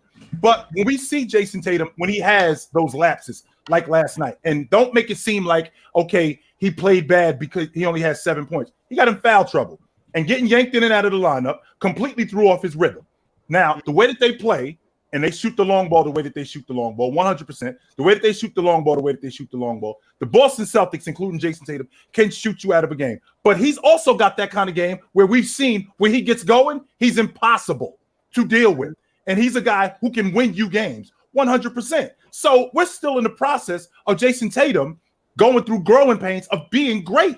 And until he gets to that point, we're still going to have these kind of conversations. That doesn't mean that he can't be that guy. That doesn't mean that. Add that to the fact, and I'm going to let you go, Damo. Add that to the fact that we didn't even know, because you brought up Kobe Bryant, which is a really interesting point. We didn't even know how good Kobe was until he got away from Shaq. And he was awesome. But we didn't know how good he was until he got away from Shaq. And we wouldn't be talking about him the way we're talking about him unless he got away from Shaq. So I got a question. He'd be out there. Go ahead, Bob.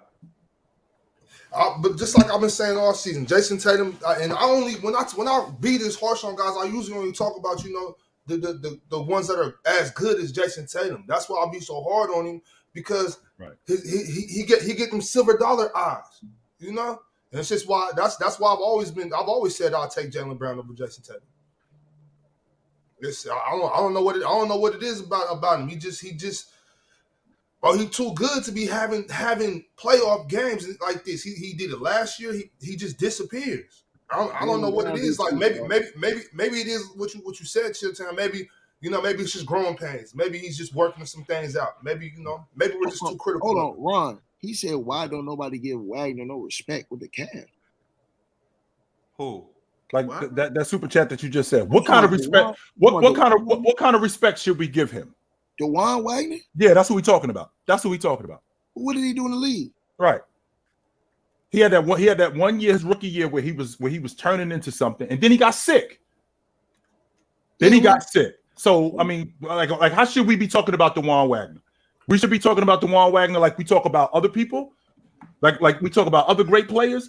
He's another what if. What if he didn't get sick? If he didn't get sick, we'd be talking about him different. But he did get sick. And he barely played after that. Now, you want us to respect him because he played when he was sick? All right, that's different.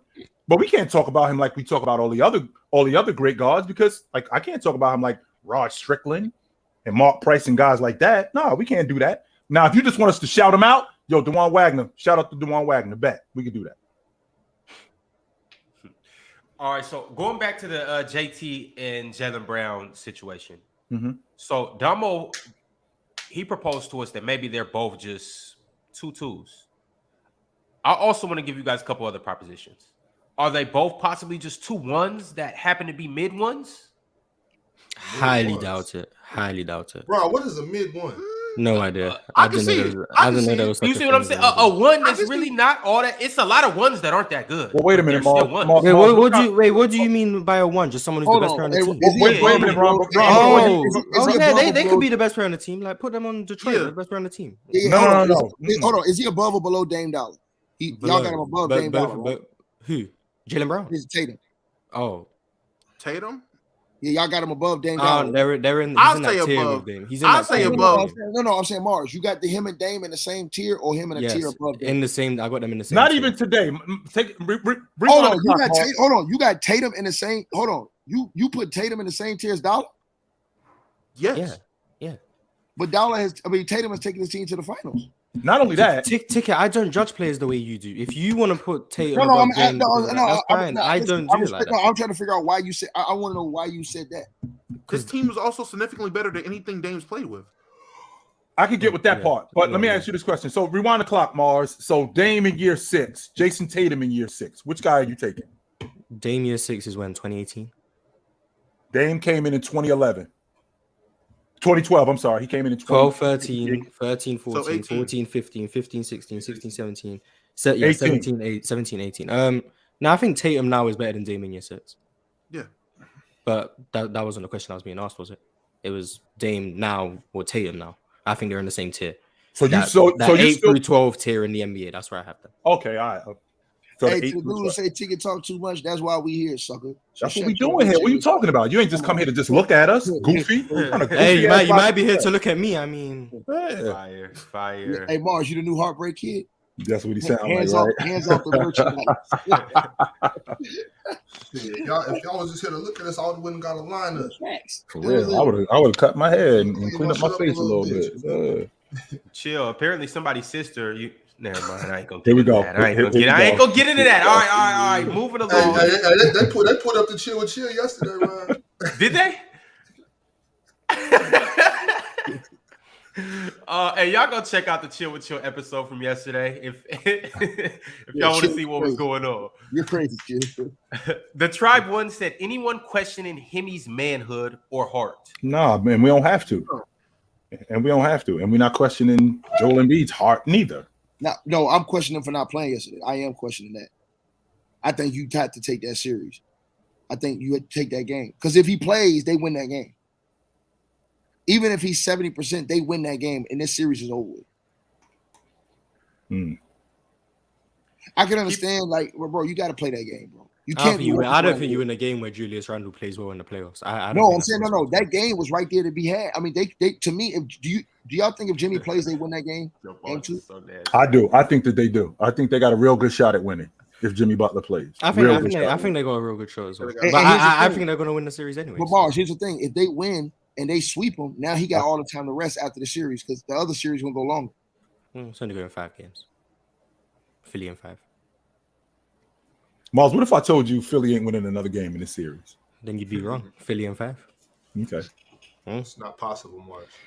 Haters gonna hate, man. And then if they lose next game, Philly in 6. Like they'll say, if they lose the next game, Philly in 7. And if they lose the series, Philly next year. That's Philly bad next year. logic. That's bad Delroy logic. All right, y'all. Donovan Samuel said, I don't see a problem with Embiid playing. He was going to have to come back into the lineup eventually. Based on where the series was for Philly, I don't see a problem to have Embiid play to fill out the knee and brace. Yeah, potentially. But then if he ends up making his injury substantially worse and then can't go for the rest of the series, it looks dumb. So it's about the risk versus reward. Do you think the payoff for him playing this game was worth more than the risk? I don't, because I think, like I said, the game was inconsequential to the series. At worst, it's 1-1, and I think Philly would have been happy with 1-1 before the series, with or without Embiid, by the way.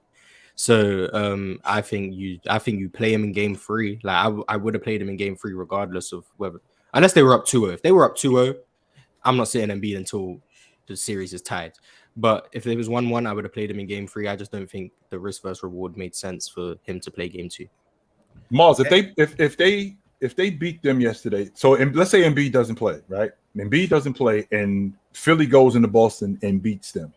Do you think they could beat them without Embiid? I think you go as long as you can without Embiid. I think it's possible. I mean, anything's possible. I think it's likely? No, but I do think if they went up 2-0, the earliest I bring back Embiid is game 5. That's the earliest I would have brought him back. If the series was tied 2-2, I would have brought him back, and that's an extended rest. But if they got to game 5 and it was 3-1, I wouldn't play Embiid the rest of the series. So that's what I would do. I think you bring back Embiid when it's necessary, not earlier, just to see how it is. Because then if he gets hurt, you look like an idiot, and I just don't think that's worth it. But at some point, you got to play him. Yeah, but the LCL sprain is what, usually 4 to 6 weeks. If you can get him 3 weeks off, compared to what they got, a week and a half, 2 weeks. I mean, I'm going to take the extra week because that just brings him closer to where I think he needs to be. And if Philly could have bought him that time, which at 1-1, I still think they bought him an extra 2-3 days, which can still make a big difference. So I think you try to buy as much time as possible, especially with big men and their lower body injuries. I think that's what you have to do. Is Joel playing game 3? I don't think you can go from playing and then not playing. I don't think that's possible. Yeah, he's playing now. You got to play the rest of the series so he can't play. If it comes to that, I'll say. All right, fellas. We're in a group chat. You know, everybody that's on the panel, we're all in a group chat. And on the side, it's a person that keeps texting us on the side, and he's begging us to talk about Jokic. He doesn't want us to talk about Jason Tatum. That would be low down. That would be low. Yeah, he's been pushing crazy Jokic agendas. Yeah, that would be low down. Yeah, so we have to talk about Jokic now. Chat, do you guys want to talk about Jokic? Sure. By the way, Can you guys spam low running or spam whatever L low whatever? Because he really running from the smoke. He running from the grind. Oh hey Delroy, somebody else is not running. What's chat, up? Can y'all tell them to put me in the group chat, please? You gotta make some free for us to get in the group chat. That's the you can't just get in the group chat. You gotta make some free for us. Yeah, hold on, fam. Hold on, dude. Look who it is. Mad disgusting, bro. The fact that y'all would not. If my mic is bad, I'm on the way to my brother's graduation, so that's why I can't be there. Congratulations, brother. Congratulations. Yeah, I'll let him know. It is mad disgusting that we are 2 games away from that team making the conference finals, and we are talking about everything else except for how great that team is playing, how great Jokic has been the entire postseason run, and in particular, how his defense has not been exploitable as many people thought it was going to be. But I will allow you all to continue to get off these nasty rhetorics instead of actually giving him credit. Because we did yesterday. No. I watched yesterday. I actually just watched it as I'm driving again to make sure I got it correct. It was like 95% KD slander. No, I was saying I praised him. That's not true. That's not true. That's not true. I'm not saying that nobody didn't praise him. I said 95%. I didn't say nobody did. How much should we be talking about him, Lo? You should be. Don't get me wrong. You should be talking about him endlessly since you thought that Giannis is just as good as him offensively. That's what you should be talking about. That was a bad take. Say names, bro. Say names, bro. I had to walk that back. Yes, I did. I had to walk that back. Yes, I did. 100%. I had to walk that back. No doubt about that. But the fact that Joker, what is Joker like 28, 14, and almost 10 in the playoffs? And we can't leave out the fact that he's on a damn good unit. I mean, as good as Joker is playing, he's on a damn good unit. And we can't fight that. Right? I'm not taking away from what Joker is doing, but the fact that he's on a good unit is adding to that. So when you got a guy like Jamal Murray, which we talked about yesterday, Lo, we got a guy like Jamal Murray who couldn't hit a shot in game 2, but because he got everybody else involved, and not just got everybody else involved, Aaron Gordon was playing the way he was playing, that unit looks so much better. That's not to say that Joker isn't playing great, because Joker is absolutely playing fantastic. But that Denver team is a damn good team. That's what the point was. So the second time he has a healthy team, he might be in the conference finals. So that's an 100% conference finals rate when his team's healthy. Does that mean Jokic is impactful to winning in the playoffs? Or the only times we said he wasn't is when his team wasn't healthy? Like, are we going to have to change what we thought about Jokic in the playoffs? I mean, that's me just posing a question, by the way. I think we could use that logic with a bunch of other different people. But to your point, Mars, yes, I do. Because here we are. But you also got to take under consideration, too, it's not just his team is healthy. Jamal Murray is a lot better than what he was in 2020.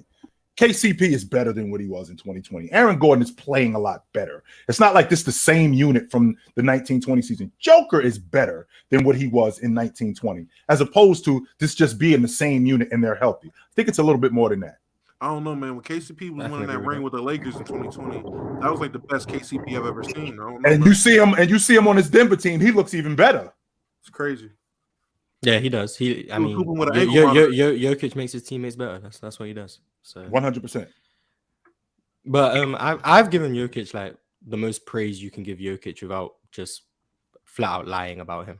Like, I think I've given him as much praise as anyone besides maybe Lowe has ever given Jokic. So nothing he's doing right now, like, there's not much I can really say that hasn't been said already. Mm-hmm. But for people like yourself who said Giannis was better than him offensively, I'm glad you brought that back. Yeah, I had to walk that back. But for those people who maybe were lower on Jokic, I do think he should maybe be getting his flowers more than he has been. Way more. And if I keep going in and out, my bad, just because I'm making a second round. I'm on service right now.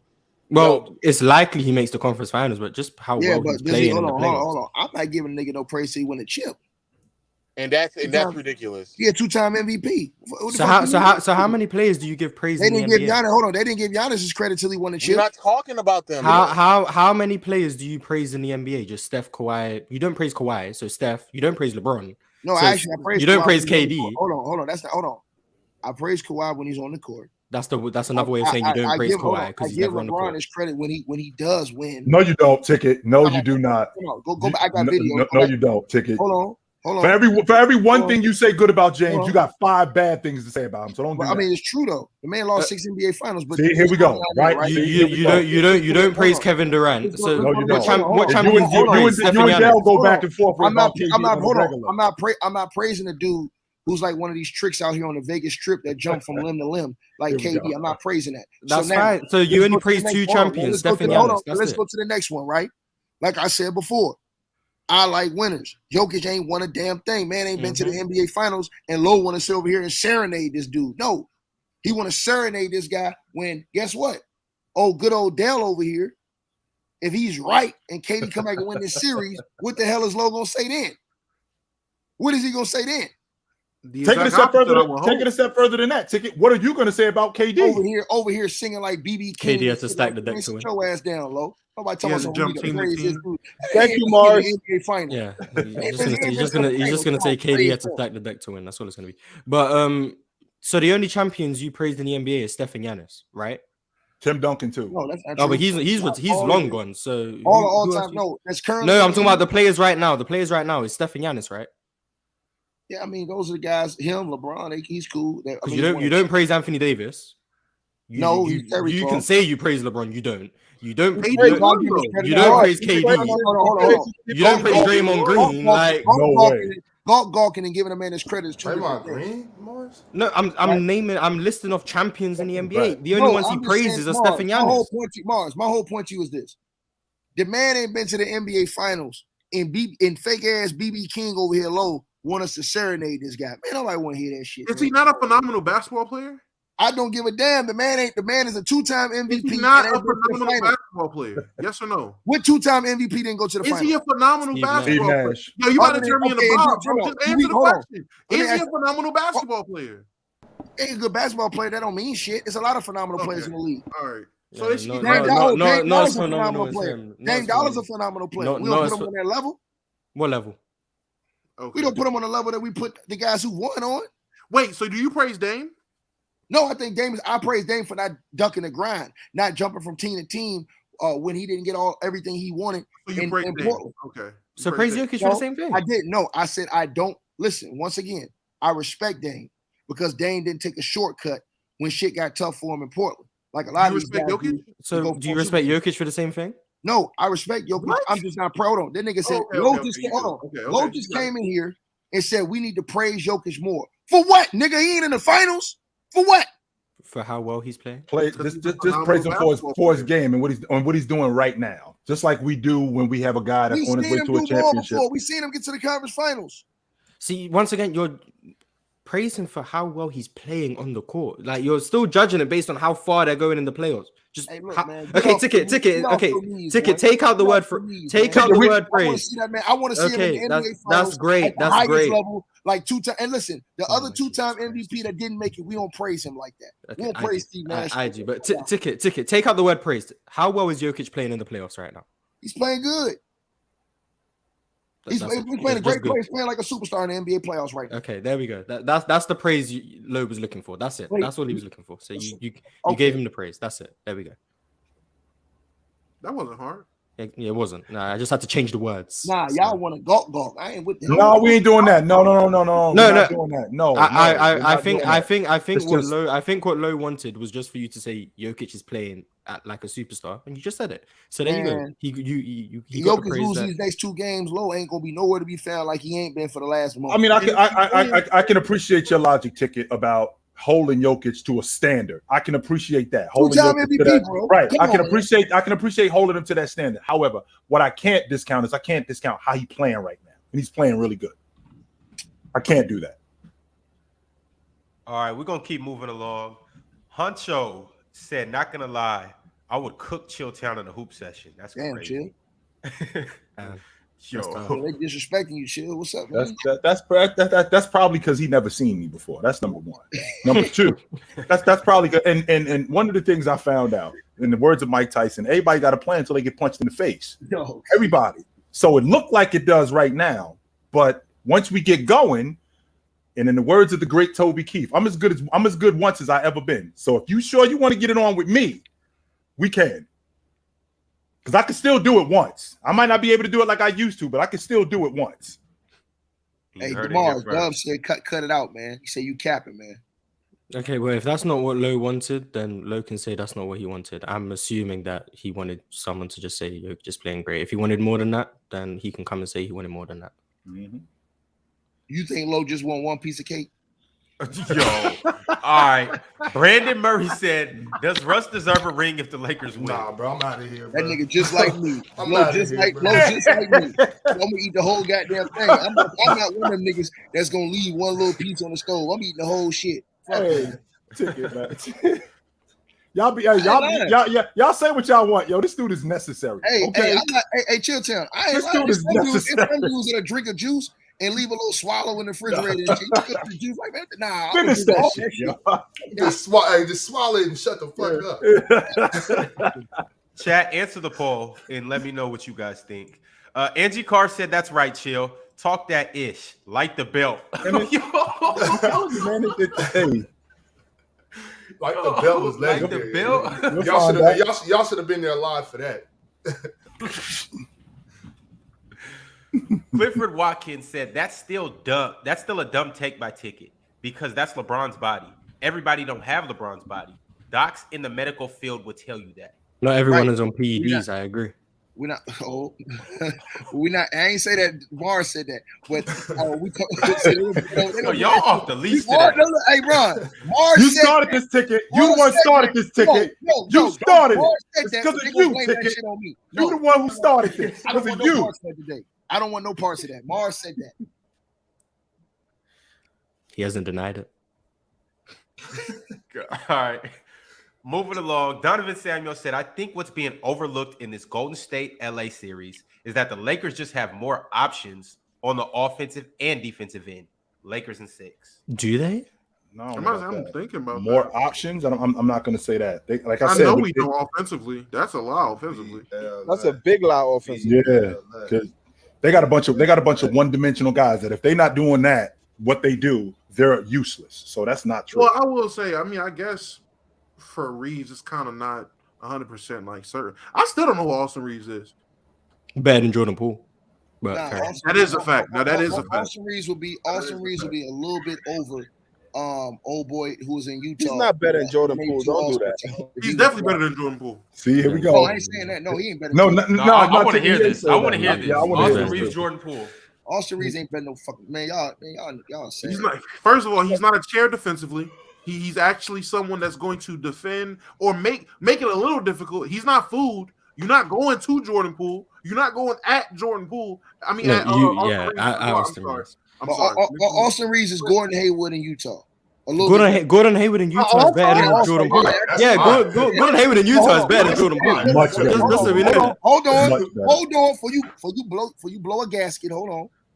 But you got to remember, if you look at Jordan Poole, remember when Curry moves on, he's gonna be the guy. When Curry was gone, he's still putting up superstar numbers. He's averaging 28 a game. They had a winning record. It was like 28 a game and like 6. They had a winning record. The man averaged 28 a game, along with around 5 rebounds and 5 assists, bro. That's not bad numbers, bro. And they had a winning record with him and Clay when Curry was hurt. Hey, send Reaves to Indiana. Let's see what he does. Let's see what Austin Reaves does by himself. Ooh, I actually like Austin Reaves. You don't hold on. I actually like that. I actually like that. That's not by himself though, Damo. They got a young. No, I'm not saying by himself. I'm saying send him somewhere where he's going to get majority of the shots, where he can. Right, I'm saying the same thing about Jordan Poole. You don't think Jordan Poole's ceiling is higher than Austin Reaves? Oh, his ceiling might be higher. His ceiling might be higher. At this point, I don't think so. When we're talking about winning basketball, listen. When we're talking about winning basketball, no. When you look at LaMelo Ball, you look at Lonzo Ball. One guy is way better for winning. One guy is way better for a winning system. The other guy, he's good for numbers. He's good for highlights. Blowing kisses. I agree with that premise, but I think Jordan Poole's ceiling, he can be a winning player. I think right now, Austin Reaves is more of a winning player, and I think he's a better player. Do you think Austin Reaves will fit in more NBA offenses than Jordan Poole? As is?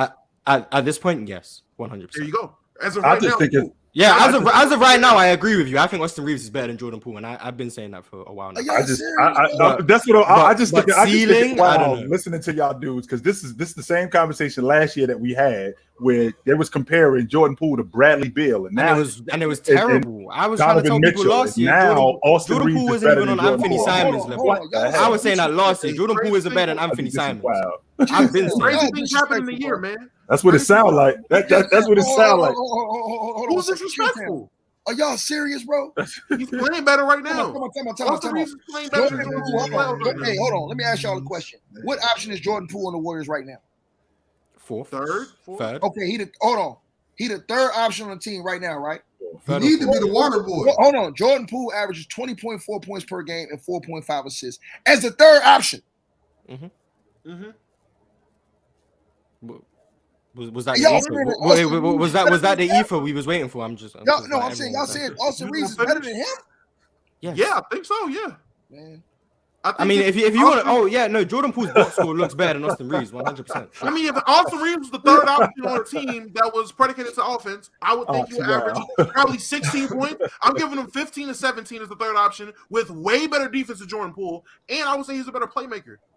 He's not a better dribbler. He's not a better ball handler. I mean, it's not a crazy gap. I think. I don't see Austin Reaves falling over in the pick and roll like I see Jordan Poole. I'm just saying, Austin Reaves' playmaking is a bit underrated. You might want to look at him with the rock a little bit. He's really able to maneuver. When we lost D'Angelo and Schroeder, Austin Reaves was our playmaker. We had to rely on him to playmake. No. It wasn't the best thing in the world, but it unlocked the tools that we see, and it gave him the confidence to do what he's doing now. We've seen him doing things. Hold on, but when LeBron was hurting his role, when LeBron was hurting his role increase, he couldn't sustain what Jordan Poole sustained the whole time Curry was hurt. Jordan Poole averaged 28 points per game without Steph Curry and had a winning record in almost 25 games. And Austin Reaves was streaky up and down a little bit, but got his confidence, and now he's doing what he's doing right now, which is better than Jordan Poole in the playoffs. I don't know what we're talking. I'm talking facts. Who's playing better right now in the playoffs? Jordan Poole, Austin Reaves. Austin Reaves. Bro, let me look this up real quick. I mean, I'm not about to argue with you 5 years from now if we put them on hypothetical. A year from now. Like, listen, I'm talking about right now for their respective teams. Right now, Jordan Poole is averaging 13.1 points per game in the playoffs, 2.1 rebounds, and 3.4 assists. Austin Reaves is averaging right now for the Lakers in the playoffs. Austin Reaves in the playoffs right now is averaging. What? Damn, hold on. Oh, damn, hold on. Yeah. Austin Reaves 15.6 per game. Way better defense. Y'all get off that back. That's all I'm about to say. Damo, y'all get off the box score, bro. I agree. The box score is not the box score doesn't tell you all the dumb decisions Jordan Poole makes. The box score doesn't tell you how he changes the offense to make it borderline unplayable when Steph Curry's not on the floor. The box score won't tell you that. You're just reading it off. And basketball reference ain't good for you, Tiki. It doesn't mean much. Man, it works in certain situations when you need to look something up. It works when you want to see how many points someone scored or how many rebounds they got. It doesn't work when you want to see how well they played. It doesn't. Right, that's different. Those two things. Just like you said earlier, Chill. What happened with Jason Tatum last night? He was getting in foul trouble in and out the lineups. A lot of us, including myself, I'm looking at that like, 7 points. What the fuck are you doing? Right, you just look at you just see the 7 points. You like, this dude sucked. Like, wait a minute. If you saw the game, something completely different. That box score won't tell you how Golden State were on a 6-0 run and then Jordan Poole decides to fall over and get a turnover and then give up a fast break free. The box score won't tell you that. So, you have to watch the games and see what they're doing and when they're doing and see how impactful they are. It's funny how you point that out for Poole, but y'all don't point Curry to the same shit, but y'all don't talk about it. What? We talk about Steph Curry's. You want to talk about Steph Curry's flaws? We can talk about Steph Curry's flaws. You're the one who said that. You're the one who said he was going to cook Jared Vanderbilt and get 35. We spoke about how Steph Curry's about Poole. Poole's young. When Curry did this, he was doing a lot of that shit too when he was young.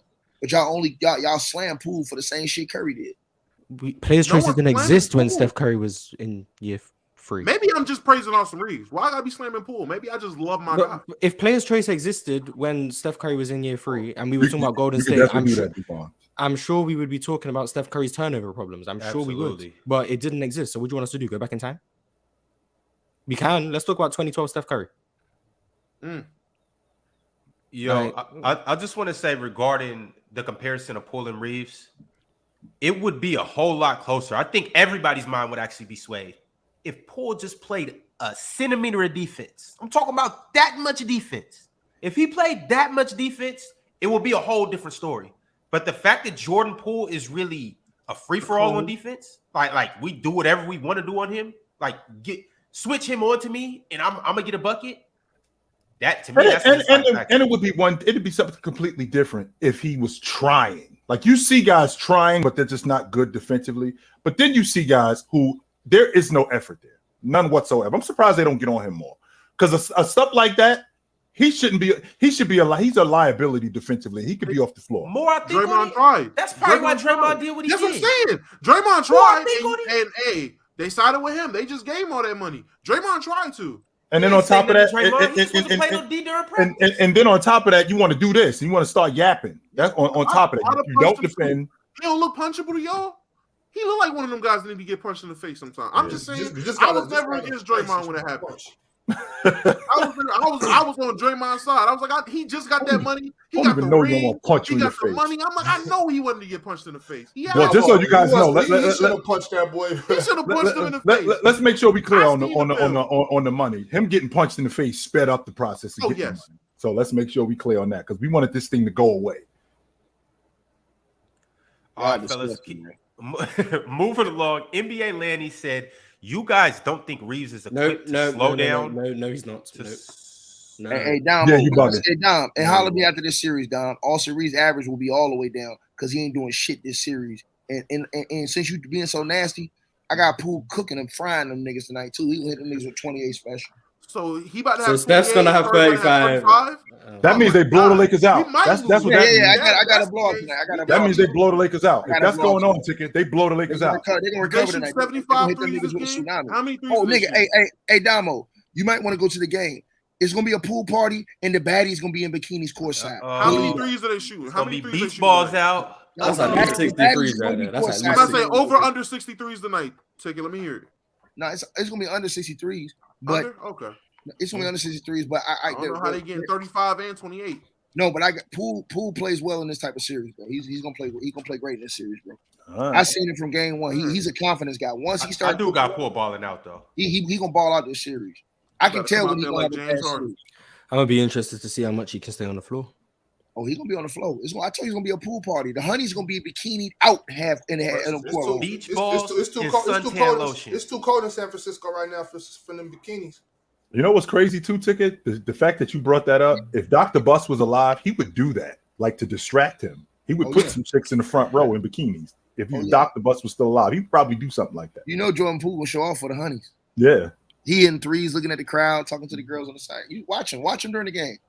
Yo, I am a fan of that though. I'm not gonna lie. I like when Poole get to doing all that extra stuff. Poole get the swagging on them niggas, don't he? He be styling on them. Hey, this is entertainment. It's basketball. All the way to Cancun, gang, with the women.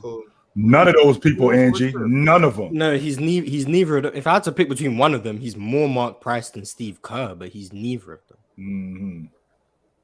So yeah, I don't know. Maybe because he's white. I don't know, but that's probably what it is. That's all it is. So, but all right, let's keep it pushing. Keys said, after listening to Chill, I started calling my Steph. She struggles with length. I started calling my girl Steph. She struggles with length and athleticism too. Hey man, you might have to replace her because she having problems, B. Having problems. So he might want to get her a midget. Yo, chat, y'all wow, because the next super chat he might want to get her somebody that can pee in a Coke bottle. Yo, super chat from LeBron cheated on Savannah said, first of all, let me see quick Ox, the best on the panel. Secondly, AD was the best player for the Lakers bubble year and this year. Stop the cap. This year I agree. This year I agree. Bubble, I don't know something. He was putting up near LeBron production offensively, and he was clearly our best defensive player. 100%. And now he's out producing LeBron while being our best defensive player. So it's even clearer now. But I said it back then. He was my Finals MVP. I was mad he didn't get it. Finals MVP, I think he had an argument because I think defensively he changed that series when Frank Vogel put him on Jimmy Butler. I think that changed the whole series. But do I think he was better than LeBron in 2020? I lean with LeBron because of the playmaking aspect, and LeBron was a good defender that year, so I lean with him. But this year, I think it's clear cut. AD's the best player on the team. Well, and that's no knock to LeBron. No, it's not. No, it's not. And rewind the clock back to 1920. I want to make sure we clear, Damo. So before COVID happens. They was on their way to winning 60 games. James was going to win the league MVP that year. I wanted the preference. I wanted the preference. In 2020, I was meaning strictly in the bubble for the playoff run and the final. And even AD being better than Bron. And even in the playoffs, as good as Anthony Davis was, because his mid-range game was money in the bubble, 100%. His mid-range game was money, and his ability to defend and clean glass, forget it. But James, his ability to distribute was we talking about a dude who was leading the playoffs. I think he was leading the playoffs in assists. We hadn't seen a James like that. We had not seen a James like that. So I'm not saying it's a wash, but I do think James was better in 1920. I think they were two of the top 3 players in the world. I think it was Giannis, LeBron, and AD. 100%. I think they were the 3 best players in the world. So. I had said it, to be honest with you, I had said it before the season started. I said if James leads the league in assists this year, which I thought he was going to do because he had Anthony Davis, I said the Lakers are going to win the NBA championship and he's going to be the league MVP. I've always said as long as our help is reliable and just decent, as long as these guys are healthy, we got a shot. I've always said that. As long as those two are healthy, we got a good shot. I like our Don't chances. forget that Nugget series too in the bubble. He dominated. Oh yeah, yes. When he got over on Jokic like that, I was like, we got him. And that big shot he hit too. What game was that? Jokic was clear. He was overmatched in that series, 100%. Yeah, remember he hit that game winner. That was a big shot. Yeah, that was a big shot too. I mean, Plumlee sold on his defensive. What was he doing there, Ox? What was he doing? I don't know. That was a huge game winner because weren't the Lakers going to go down 3-1? No, that was to put them up. That was to put them up 3-1. That was to put them up 3-1. Okay. Yeah, I just know that was a big momentum. If he misses that, now the series is tied. They went from a 2-2 series to a 3-1 series. So. Yeah, that's completely different. But hold on, right quick, and I'm gonna get back to the super chats, but I can't help but to think into the future. So the Lakers are up and the Nuggets are up. We were just talking about AD getting over on Jokic. Ooh. Let's fast forward a couple years. What happens in this conference finals? Just real quick. Jokic is a different player now. That's why I'm asking. But AD's playing out of his mind too, though. I agree, but I don't think that the Lakers, what they did in 2020 was they had the capability to go extremely big with Dwight Howard, AD, and LeBron. They don't have that capability anymore. And McGee too. They do. They got Mohamed Bamba. Hey, Nuggets in 5 if Mo Bamba touches the floor. We need Gabriel. No way. We need guys just to foul. Yeah, so that's what I think is the biggest difference. I don't think the Lakers have the capability to go as big as they did back then. And do I think if you put Jokic, because I don't know if AD would be guarding Jokic 1-on-1 the whole time. I don't know if they're going to use him as a roamer or not. But 1-on-1, I think both of them like the matchup respectively. I think Jokic is comfortable. Well, not comfortable, but I think he's okay. And I think AD is extremely comfortable with Jokic on him. So I think it's a different series. Do I know who wins? No, I need to see how both teams play out this series. If the Lakers handle Golden State, I might have them beating Denver in the conference finals, but it depends how that goes. I want to, if that series would have happened, I want to see Mo Bamba and Gabriel on the floor at the same time, so Damo can basically blow a gasket. That's what I want to see. I want to see Gabriel and Mo Bamba. I want to see Rui. I want to see Rui at the 5 against. When y'all see, so I can see Damo straight blow a gasket. When you see Mo Bamba and Gabriel out there, both protecting the rim from each side and coming down on offense, Winders at the rim, Mo Bamba in the corner for a 3. That's peak basketball. I'm telling you. Let me say, that's what we want to see in May. Love it. That's championship basketball, all right. But is it kind of a head scratcher with Jokic coming? I understand this is not the same Jokic we played 3 years ago. This is a different beast. This is a different animal. But we got the same beast, the same animal in LA. I'm taking AD. I think AD will be able to do the same thing I feel Vando's doing to Curry and will do to Curry. Make it tough. He's going to make it hard. Jokic is incredibly talented, but AD will make it tough enough to where he got to work. And then he's giving it to him, on offense. Like, it's going to be a great series for us. I like our chances. No one's stopping Bron if he's locked in. Now, if I got this inconsistent 1 for 3, 1 for 5 from 3 LeBron, then I'm probably going to rely on Austin and D-Lo to James, I love you, brother. Get off the long ball line, please. And we about to get into that series in a second. Please, my man. I'm the biggest LeBron advocator here. I'm the biggest LeBron James advocator here. I'm saying it I'm the president of LeBron James fan club. My man, get off the long ball line, please. I'm begging you. Yo, so you guys know I've been saying this 2016, 2012, all of this nonsense. Last game was the first time where I was like, yo, LeBron really looks kind of slow. He looks like he's not all the way there. Has he reached that cliff? Is it like is he long gone now? No, he's not long gone. No. Well, he's been on the decline for a while. I told you this a year ago. He was living in denial. But so yeah, nothing's really surprising. Like he's clearly declining. I'm saying even between like last night and even just the regular season, he looked. Was it just a bad night, or has he kind of just reached that point where it's a bad night. It's a bad night because I promise you, whether it's game 2, game 3, game 4, LeBron is going to have a LeBron game, and we're going to be like, "Oh my god, you're going to get one." Sure, it's year 20, and he's still this. Then I just think he doesn't have it in the tank to go incredibly hard. Not even incredibly hard to be consistent the entire playoffs anymore, which he shouldn't have to. He's 38. That's why we have AD to be our best player. I said it when we got AD in 2019. I just called it the reverse Magic and Kareem effect. You're going to let LeBron age gracefully out whenever he's done, and AD is going to be your best player, and he's going to grow into the top guy, like we said back in 2015. The conversation was, can he be the best player in the league? Now you put him in a situation where he can. That's always been the plan to me, and it's coming to fruition. We got to bring his first year, and hopefully, I hope this ain't the last year, but we got a chance this year. It's just that Bron, we're so used to seeing Bron be up here, and that now he looks like somewhat of a regular person, and people don't know how to accept that. It's just like, hey, it is what it is. I mean, he's still great though. I just felt like 2 years ago that he was still at that. He was in the conversation as a top 5 player, and I felt like last year I said this is the last year that we're going to have a conversation about him being top 5. Now he's going to have great numbers, but he's only going to be able to do it in stretches because he already started breaking down.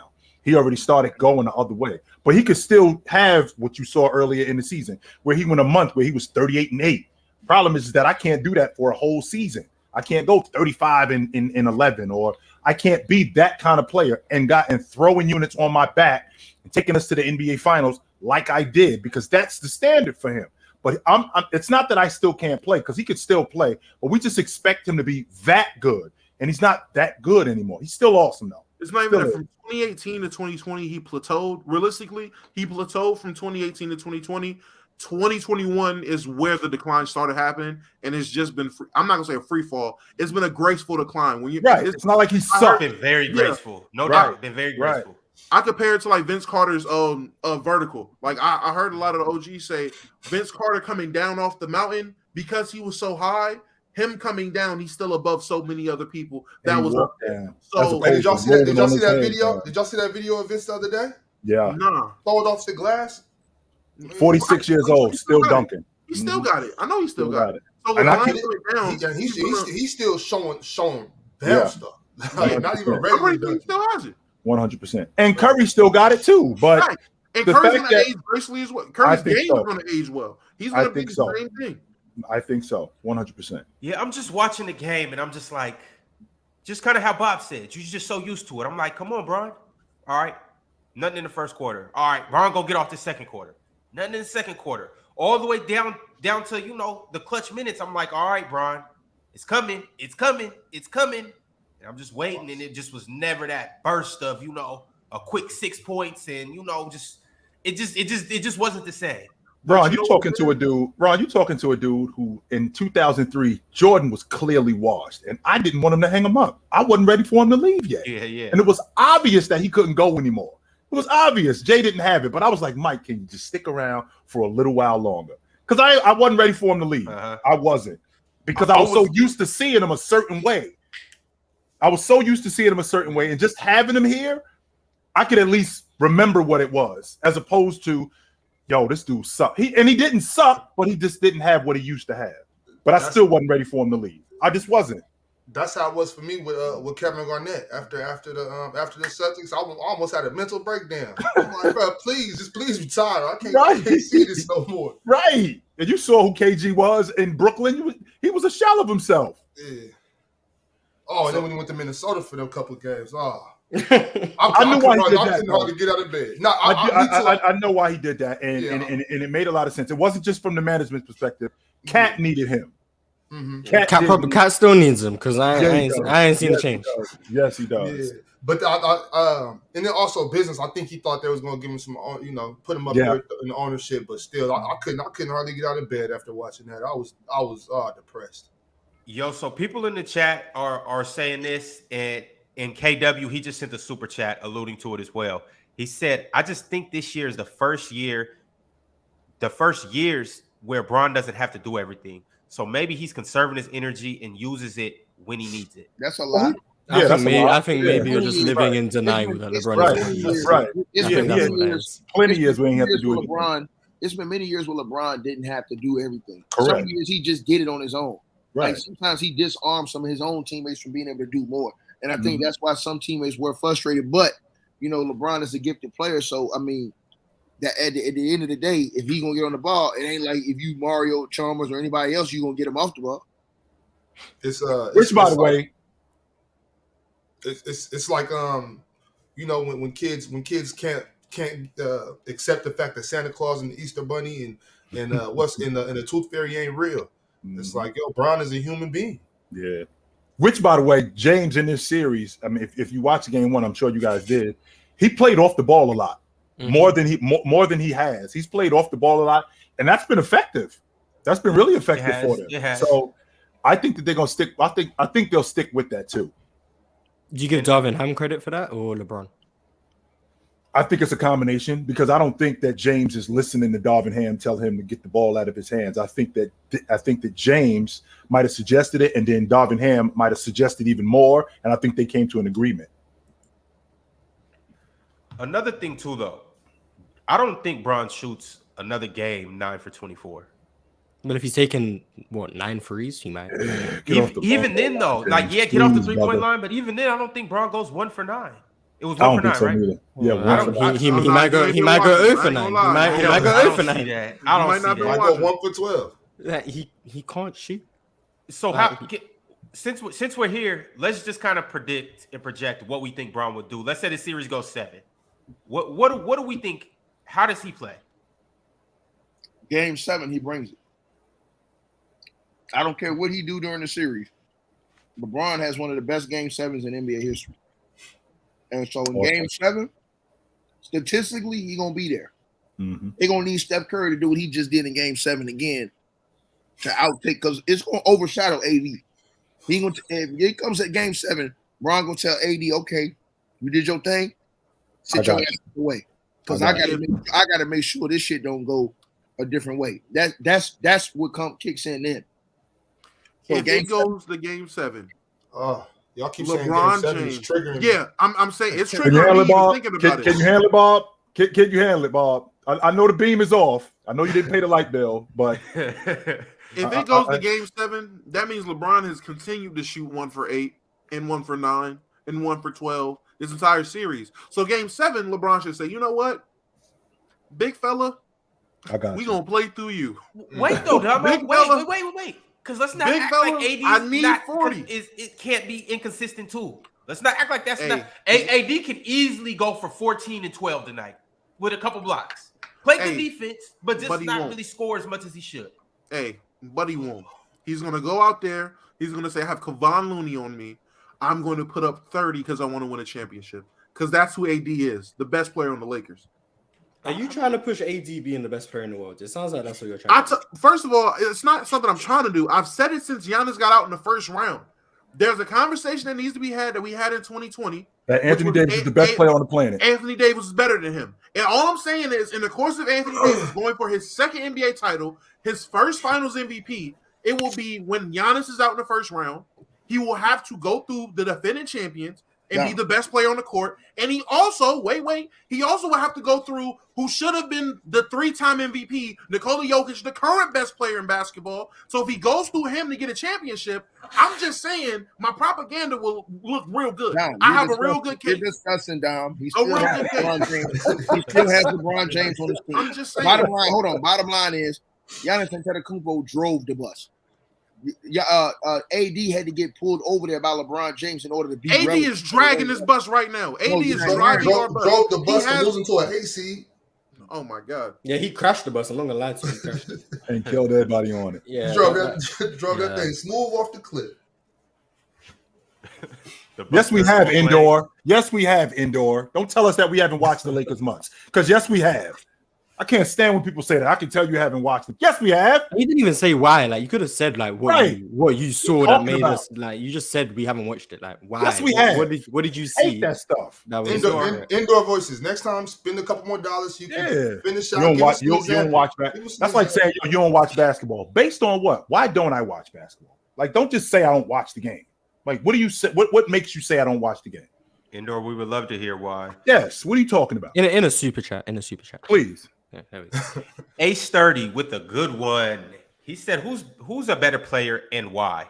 Jason Kidd with Steph Curry shooting, or Magic with Scottie Pippen's defense?" Magic. Defending like Scottie Pippen. Magic. Because basically what he's doing is he's speeding up the offense. Because as fast as they play with Jason Kidd, they play just as fast with Magic. He's bigger. Not only is he bigger, he distributes more. Distributes better. Now the offense is even faster because at the point of attack, he's causing more havoc, causing more turnovers. And I just think I think he's better. 100%. Well, for me, you're mixing 2 top 10 guys and then mixing 2 top 25 guys. Okay. Let's chill out. Hey, I'm like, yo, I don't think it's clear cut. I think Jason Kidd has a very strong argument. Yes, he does. 100%. But because Jake was Steph shooting. Yeah, he's got the playmaking out the post like Magic. Not as good as Magic, but like Magic did. But then you've got the perimeter creation that I think would be better than Magic if he had Steph shooting because of the defense that he'll draw to him in that situation. Mm-hmm. Magic was a great playmaker in transition out the post, and his passing was just elite. But if you make defenses have to respect Jason Kidd out to 30 feet, not only does that open up the lane, that makes it easier for Jason Kidd to get downhill and then find his teammates like Kenya Martin, Richard Jefferson at the rim. Then he also has the post playmaking. Then in transition, he's not as good as Magic, but he's like the second best thing there is. So you add all of that together, I think there's a strong argument between the two. I think Magic's size is what makes it like you might favor Magic because he's at 6'9", Jason Kidd's 6'4". So like there's that argument, but I think it's really close. Like Jason Kidd with Steph Curry shooting, that's a top 10 player to ever exist. To counter your argument, like I just said, like you just mentioned about Jason Kidd being able to stretch the defense the way he does, and now him getting downhill. So the logic with Magic being a defender that he is, can you imagine him speeding up the offense with his defense? And now I got guys like James Worthy and Michael Cooper running with me. So now they run even more, which means our offense will be our transition offense would be even more fluent than it already is. Like you'd have to get the ball and just throw it ahead because we can't just dribble it up against Magic if he's defending like Pippen. Because if you remember like when Magic first got on the Lakers, they played a defense that was like real scramble heavy. They would press, they would trap, and then Magic would like play behind the play and like kind of like a free safety, and like he would try to pick up pass and they try to push the break that way. If they play that same defense with Magic Johnson with Scottie Pippen's defense, oh my god, you're playing transition basketball all game long at that point. That's all we do. Okay. So like, that's two of the best players to ever exist. So, I don't think you go wrong either way. I'm just thinking about it, and I'm like, can y'all imagine Magic in the passing lanes? Can you imagine Magic just ripping players at half court? That's what I'm talking about. Take the passing lane off, Ron. A ball hawk. Like, what are you talking about? A ball hawk, a 6'9" ball hawk. And just expediting the fast break, though.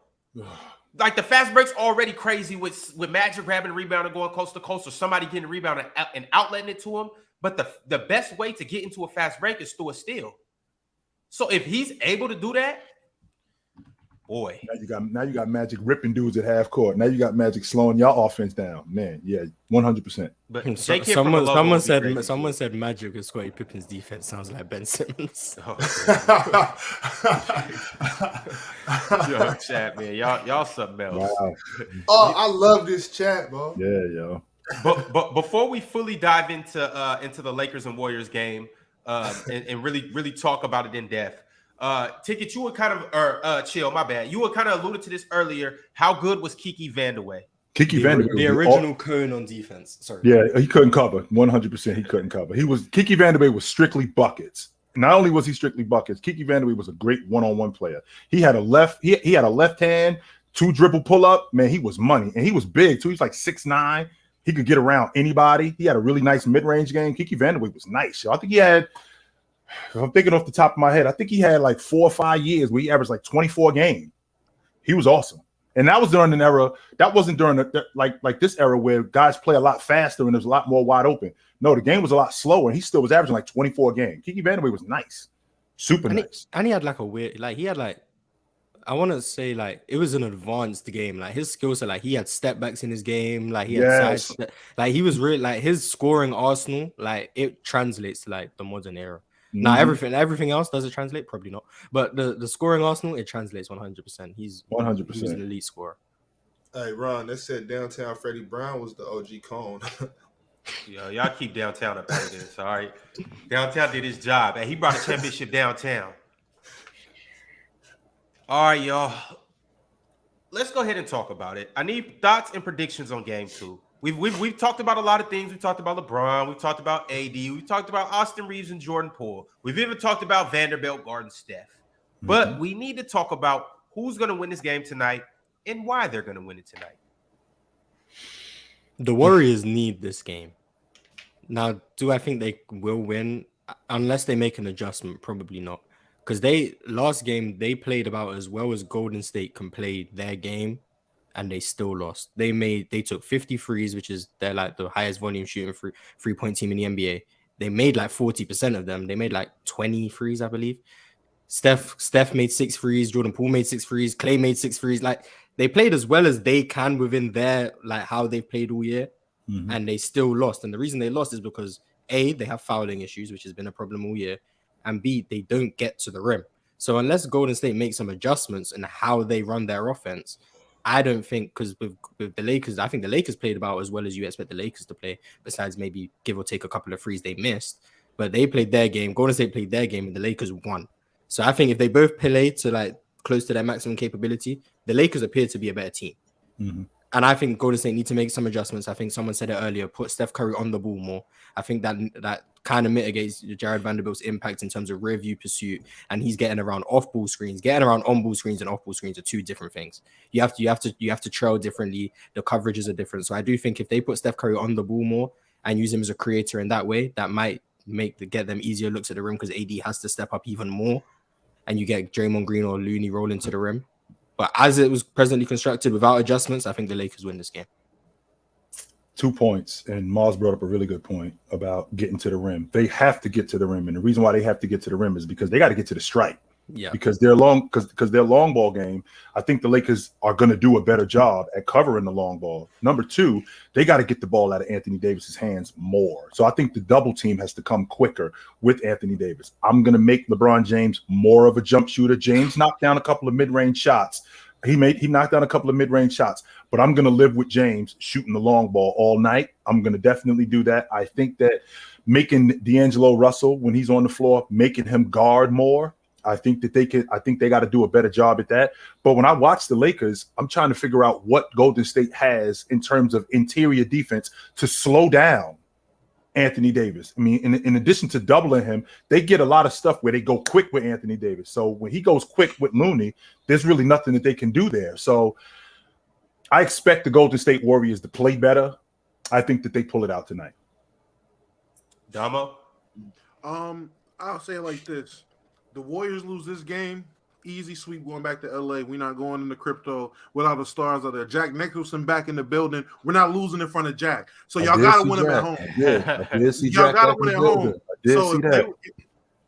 It's only one way we lose this game, and that's if we play our typical Laker defense of trying to play the passing lanes and allowing teams to hit threes. They might shoot 60, and if they hit way more and we don't actually get a lot of calls and things don't go our way because they call the game a little bit different for whatever reason, that'll be the only reason we lose. If we rely on our defense, we rely on just us playing our game, rely on us, the best big man in the NBA to take us to the promised land. Lakers in 4. We're wrapping this up quick. So if we win tonight, Lakers in 4. But hold on, who you got though? Oh, I got us tonight. Okay. Oh, so you have a sweep? I have a sweep. Yes, I have a sweep. Yeah, Damo. Talk about it. How you feeling about tonight's game? I think I'm gonna take the Warriors. Definitely take the Warriors. Just they make the proper adjustments, figure out a better way to attack AD and slow him down on the other end. I got a question though about AD. Being down there a shot blocker, and it's to anybody that wants to answer. Whatever happened to attacking the shot blocker instead of going away from the shot blocker? That's what they want you to do. If what happened to attacking the chest of the big man that's down there protecting the rim? That's something Golden State can't do that because they're like everyone besides Steph, I'd argue, struggles finishing around length. Klay Thompson around length is egregious at the rim. Like if you just pay attention, Draymond Green without anyone guarding him is not great around the rim. So you put length on him, he's terrible. Kevon Looney isn't really a vertical threat, so he's there relying on touch around AD. That's not great. Jordan Poole just throws stuff up without even looking at the rim. So they just don't have the personnel to be able to go through the big man's chest and absorb that contact. What about like Wiggins, Kuminga? Wiggins, I agree. Kuminga is something. If you wanted to like make it a conscious effort to get downhill, Kuminga could do that. But the way they're gonna gap Kuminga on the perimeter, I don't know if he's gonna be able to get downhill, and that's the issue. Golden State just don't have the personnel to finish at the rim like you would like, and you can't take AD out the paint. I think it comes from their spacing. That's how they're gonna try to get AD out the paint because they can't go through him when he's down there. They have no shot at it, and the only guy who really does is Steph occasionally with some crazy flip shots, or Andrew Wiggins is the only one who can really absorb that contact and still have a way to finish. He's clamped up, man. Wiggins was locked up by D'Lo. The unexpected matchup of the night. No one seen that coming. Wiggins can't get to D'Lo. Everything Mars said, that's what I was thinking. Everything Mars said. And to add to that point, when you're not a great finisher at the rim, and you got a big man that's smacking it in the second or third row, that thwarts your confidence even more to even go down there. So that throws your offense off. So the idea of attacking a big man, you have to be a good finisher at the rim. So if I'm going to go in there and I'm going to go deal with Olajuwon, I'm going to go in there, I'm going to go deal with Ewing, I got to already feel confident that I can attack the rim and finish at the rim, as opposed to I'm a so-so finisher and then I'm getting my shot smacked in the second row. I mean, that does a lot for a guy's confidence. So I think it has a lot to do with that. When you just brought those guys up, I was going to say to Mars and to you now too, y'all talking about AD like he's.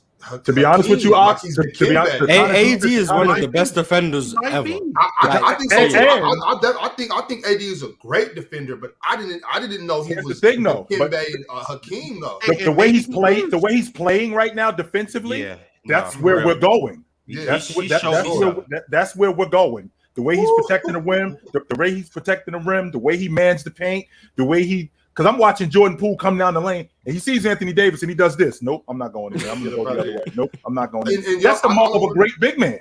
Right. I don't want to take us off topic or anything, but is AD a better defender than Prime Dwight? Ooh. It depends on what you value. It depends on what you value. No. Me personally, because AD can do things Dwight can't do defensively.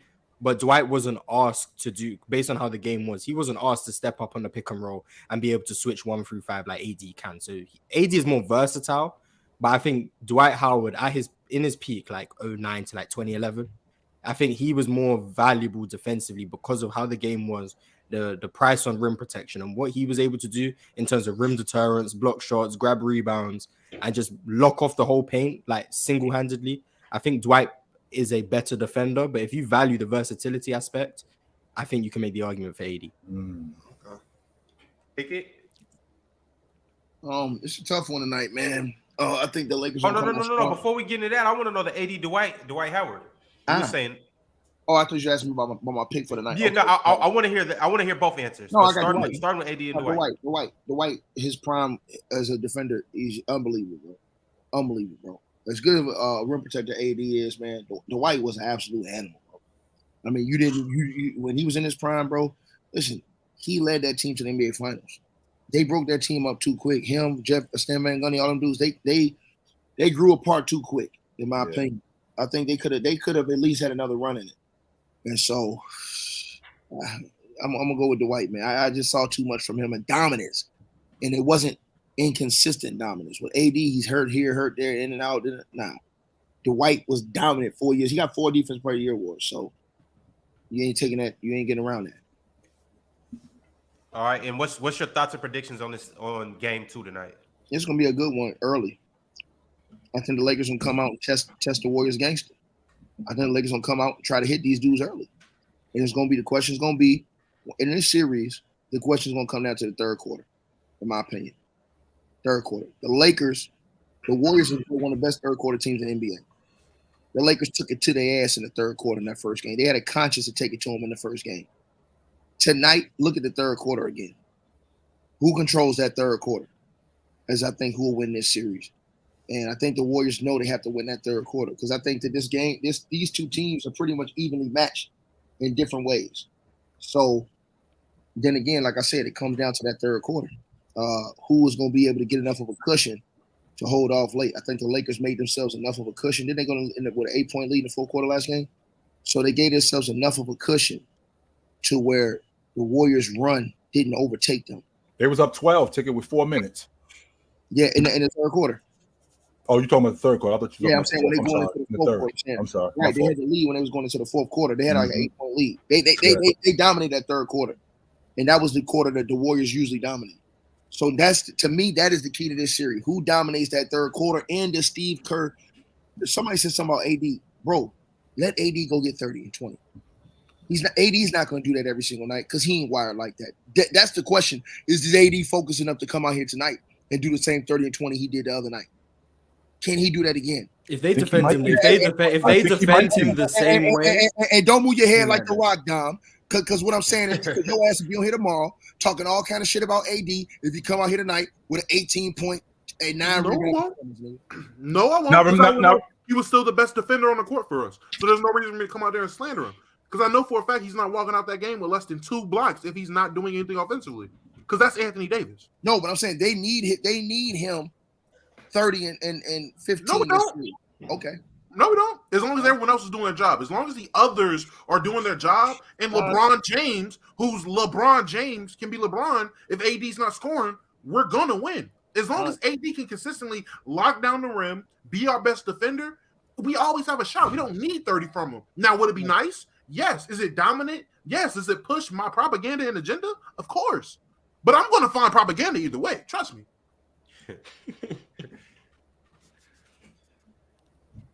All right, so Lakers and Warriors, game 2. The Lakers go up. Damo said they're sweeping. Does everybody else believe that? Sweep? No. I don't think they get swept. But okay. I think if they go 2-0, I think they win the series. 100%, I believe that. Yes. Barring injury. 100. And that's the reason why I'm so weary with the Los Angeles Lakers, because of Anthony Davis. I think this team goes as he goes, and that's the thing that I'm worried about. AD might come out here tonight acting like Tanya Harden and do a 180 on the ice. Every time this dude hits the floor and he grabs his hip or he grabs his leg, I'm cringing because I'm thinking, oh, here we go again. Every time this happens, I'm thinking to myself, oh my God, here we go again. And he gets up wincing, limping, and then and he sends it to the 5th row. Volleyball spike to the 5th row. So I'm not worried about him falling no more. Unless he don't come back, that's the only time I'm worried. I'm only worried if he don't come back. I noticed something too from Steve Kerr's interview today. Sounds like he's going to try and use Draymond to rough up AD a little bit tonight. Good luck. So let's look out for that. No, I mean, what you did mention that. You mentioned that yesterday. So I'm interested to see that. You did mention that. Let's get some edge in this. This is the playoffs. Let's check, like you in the words of Ticket. Let's check your gangster. Let's see what you really about. Are you really with the drama? His presence really wasn't felt in that first game as far as anything. And Steve Kerr he spoke about that today and talking about how Draymond's presence in his force is going to be felt tonight. So basically, Draymond got to turn up. Is that what you're saying? Oh, I think he's going to hit her and do something to AD. I think he got to turn up. All right. Whether it's foul him hard, whether it's he going to do something to me to AD, where he going to turn the temperature up in this series. All right. We need it. He going to lift that eyebrow and it's going to get real. That's all I'm saying. Just wait for it. AD got one expression. Y'all know that expression. You see it, it's over. All right, fellas. One last question on this game tonight. Let's have a little fun. Who's going to perform better? Anthony Davis or Steph Curry? Who you guys got? Chef. AD. AD. Davis. Chef I'm Curry. gonna say AD. Yeah, for us to win, AD, you have to have Chef Curry. All this shit these dudes over here talking about Vanderbilt, he hear that shit, man. He gonna cook this nigga tonight, man. He gonna cook this nigga 3 the hard way tonight. Watch what I tell you.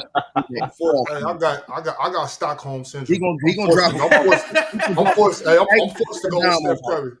He gonna drop Damo. He gonna drop Vandy right off in front of your house, boy. Take it. I'm sending you a voice memo in the group chat every time I see Vando have a good play on Curry. The entire game. So wait, every time. Damo in the group chat? I ain't in the group chat. Oh damn, I ain't know. I thought you was there. Domo makes free throws. He makes free throws. I do make free throws. There you go. Hey, bro.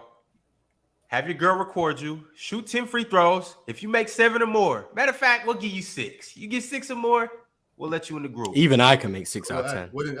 Out of 10? All right. Yeah, even I can make 6 out of 10. Are my eyes open or closed? Damn. Open? Easy. Damn. All right. I thought it was a challenge. My fault. I got you though. John JR41 said, question for Chill and Ticket. How much more difficult is it to guard players who are ambidextrous? And also, who are some of the best ambidextrous players in the league now? Love the content. Well, it's really good. Go ahead, Ticket. No, I was just gonna say LeBron's ambidextrous. The problem is he only shoots with his right hand though. Mm-hmm. So it's not like he's shooting with both hands. I've seen LeBron go finish up with his left hand sometimes on certain possessions, but it's not like he tries to use it as a threat or something schematically against you. Not a lot of players really do that no more. They only use the other hand when they're forced to. Like Kobe, if he hurt, his right hand was hurt so bad, he'll just go with his left. You know what I'm saying? Mm-hmm. And so there's not really too many players out here using that. So that's not really a factor no more. You know what I'm saying? Or whether you were ambidextrous or not, or not. The one hand, that's different. Like you guarding a lefty or something like that, that's different as far as contesting shots, things like that, because of how they get their shots off. And so that's different. That's a different aspect. But yeah, man. Guys like Steph Curry, who has the stop and pop, Damian Lillard, who's got that runner in the lane with the weak hand. Thinking about other guards. I'm thinking about other big men who have like running hooks.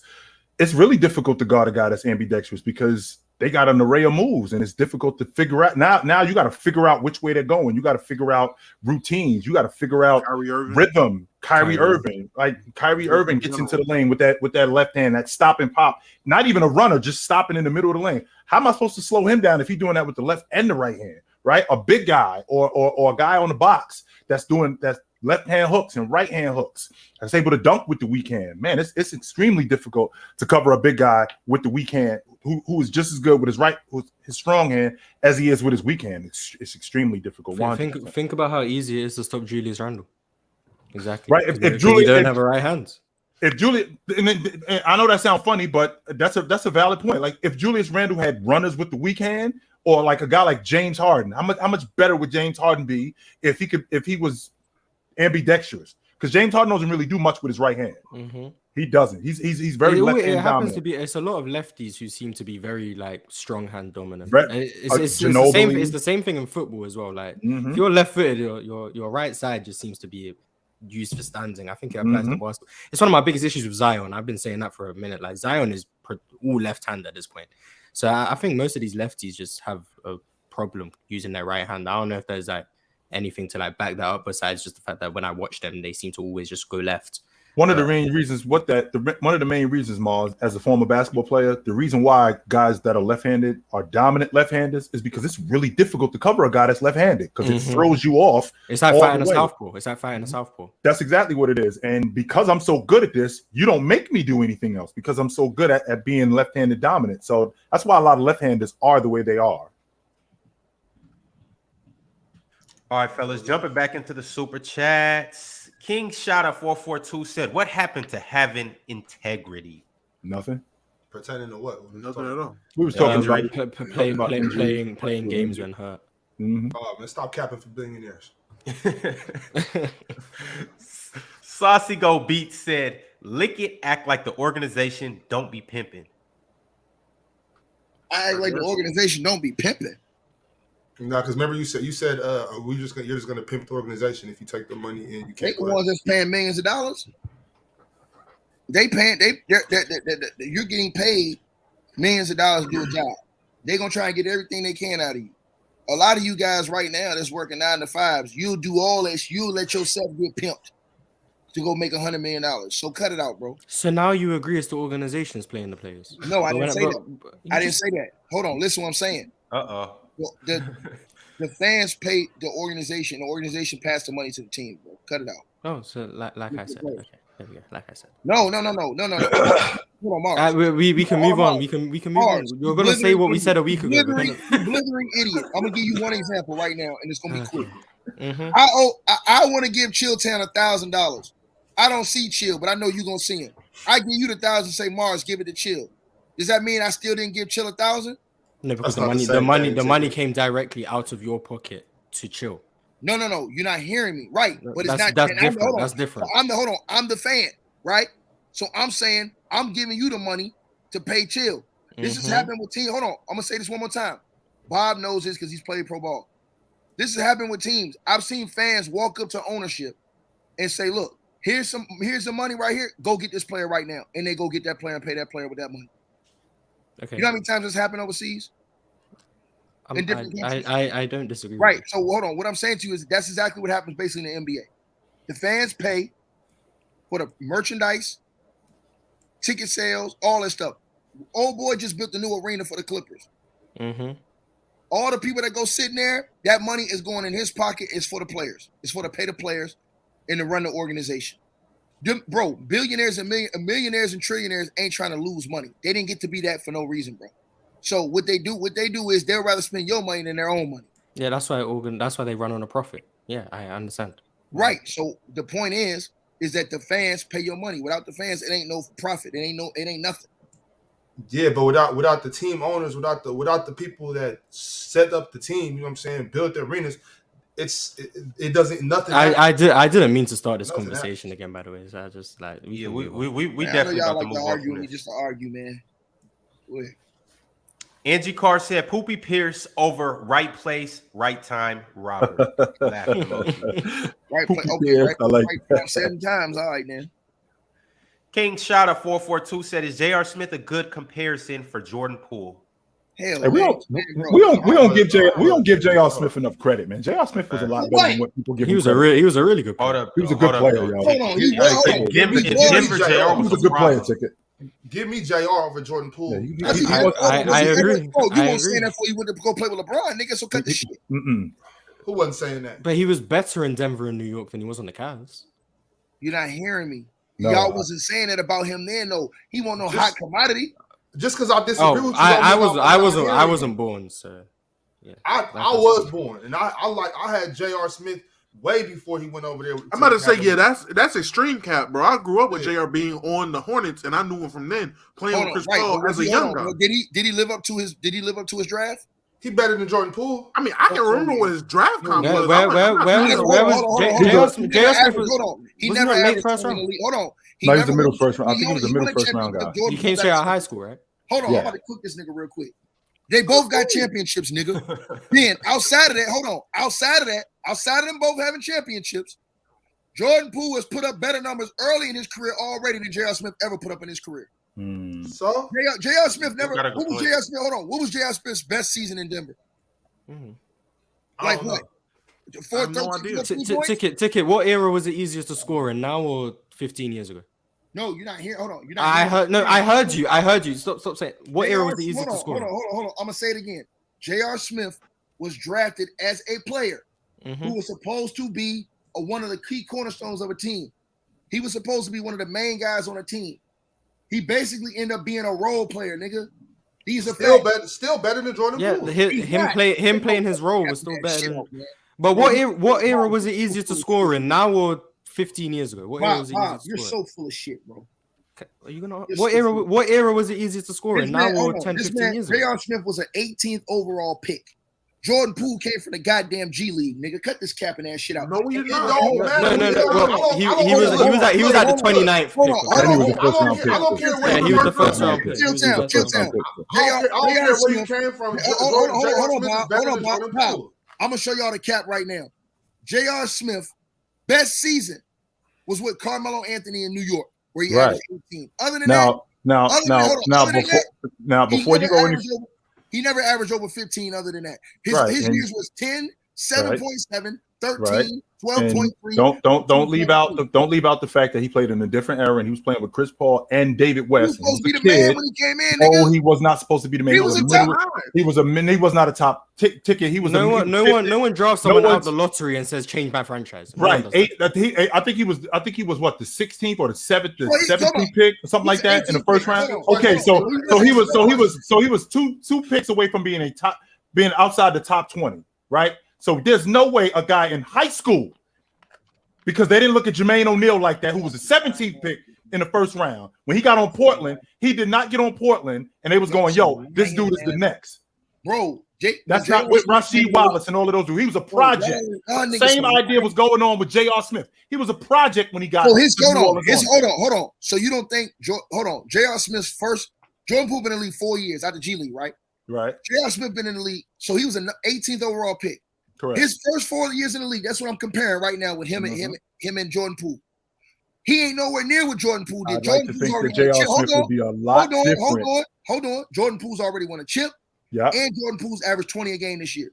His first 4 years, this nigga averaged 10, 7, 13, and 12. Right. Jordan Poole, who came from the goddamn on G League, dog. Came from Michigan. He was in the G League because he wasn't good enough. Keep going, Ticket. Keep going, Ticket. Don't keep going, Ticket, because I'm gonna do what you do. If Jordan Poole's playing with Steph Curry, like Thompson, he has some rings too. Can I get my point out? I'm gonna do what you do. Can I get my sentence out, sucker? Keep going. Can I do what you do? Jordan Poole. Hold up, Bob. Let him get it off. Jordan Poole was a 28th overall. He's lying, LeBron. He's lying. Hey, Bob, come on, bro. Keep going, Ticket. He was the 28th pick. Keep going, Ticket. Hold on. Jordan Poole was a 28th overall pick. Right. J.R. Smith was 18th. He was 10 picks ahead of this nigga. Right? Right. So Jordan Poole's first 5 years in the league, four years. He's only been in the league 4 years. Right. 8.8, 12, 18 and a half, and 20.4 this year. Fuck out of here with that bullshit. He done fought this gun. Can you answer the question I asked 5 minutes ago? What era is it easier to score in? Now or 15 years ago? What era is easier to score? Bro, J.R. Smith was on a team that was a scoring team, nigga. When are you gonna answer the question? When he came in the league and went with Denver Nuggets, they were a high-power offense, nigga. Yeah, I don't want to ask him. Why you keep saying when he came in the league with the Denver Nuggets, they were high-power offense? He was in New Orleans for 5 years. Huh? He was in New Orleans for 5 years. No, he was not. No, he was there. He was there for a couple years, I think. He was. I don't know how long he was in. He was in Denver the year they made the conference finals. I know that. Which is 2008. Yeah, he got drafted in 04. Right.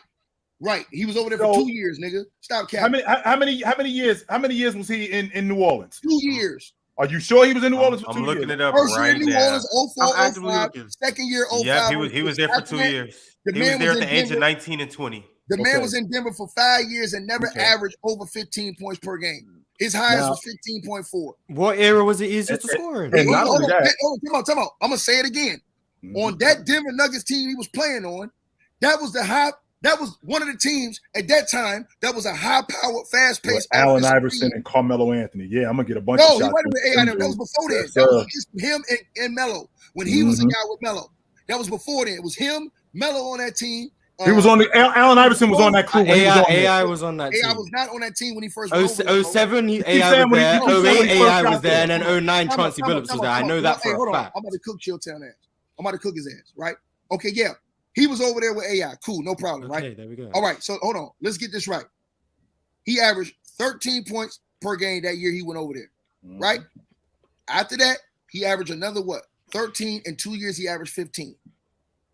Jordan Poole, 4 years in, playing with goddamn Steph Curry, Klay Thompson, Wiggins, and all them motherfuckers averaging 18.5 and 20. You niggas is capping ass, hoe ass, chump ass. If Jordan Poole was on the teams that J.R. Smith was on, he wouldn't have made it. He wouldn't have lasted. How you know that? My question would just never be. I'm just going like you. Mars is a We're capper. talking about You're a crapper, nigga. we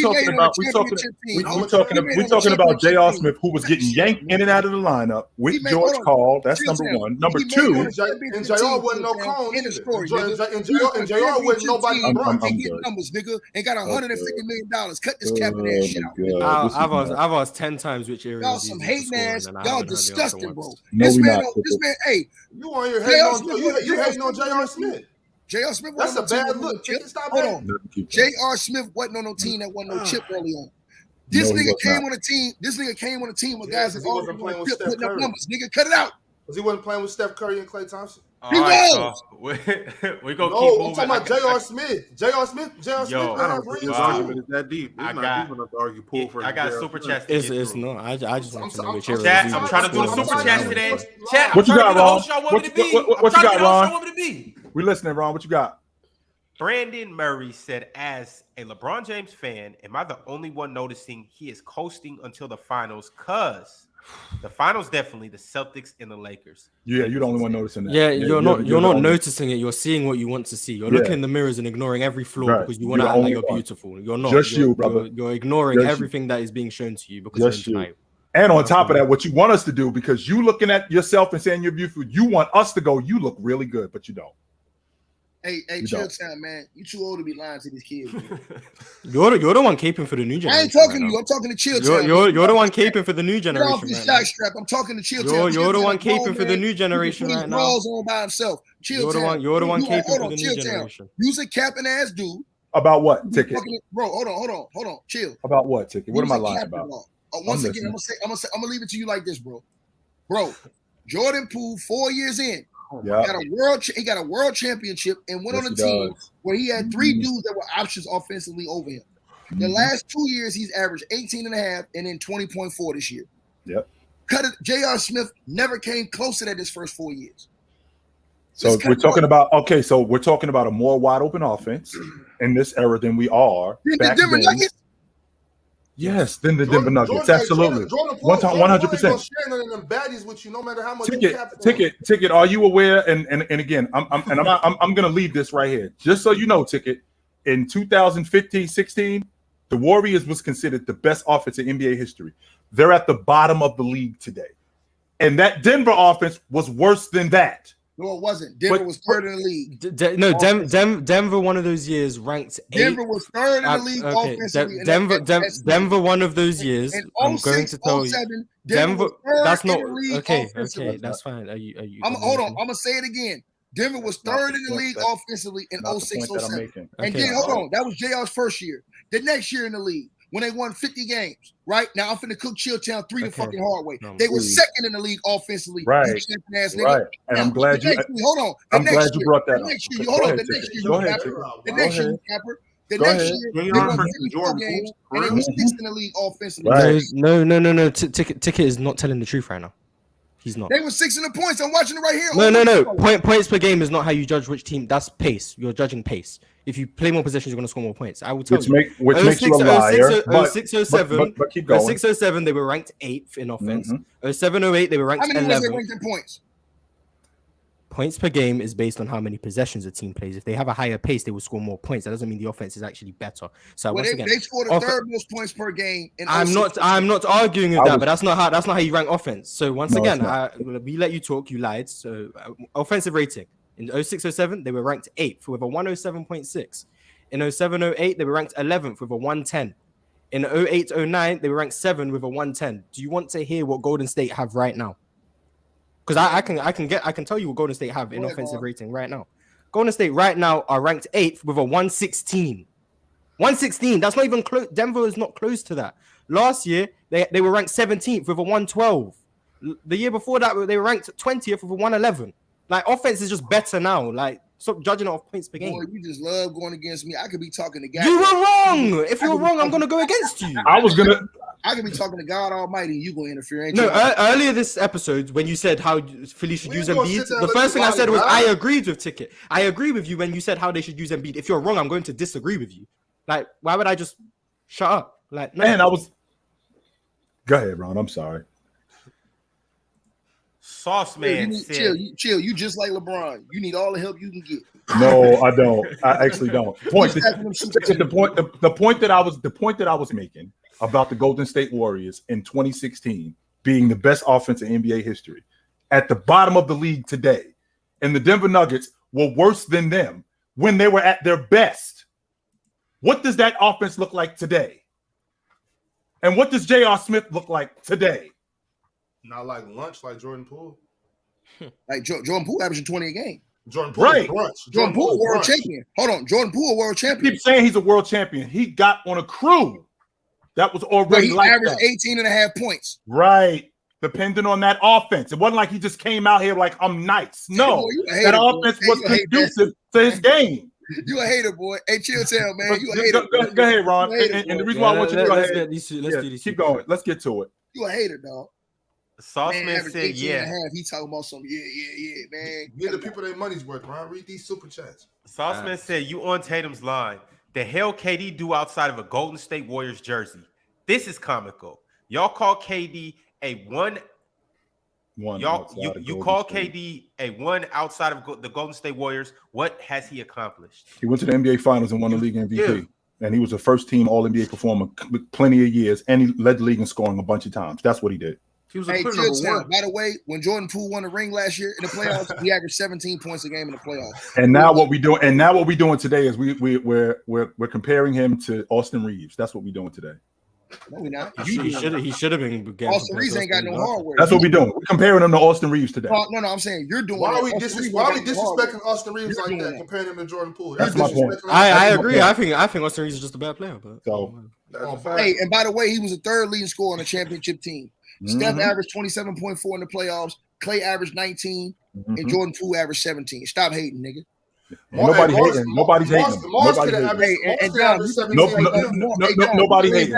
Nobody hating on. If you think you Fat Joe, I'll get you a Klondike bar if you want me. Get your ass up. Bro, no one cares about J.R. Smith versus Jordan Poole. Yeah, people care about the super chat. Yeah, people care about the super chat. You have went back every super chat to talk about fucking Jordan Poole versus J.R. Smith. No one cares. Still ain't answer Mark's question. You still ain't answer Mark's question. You still ain't answer Ox's question. This is crazy. Bro, watch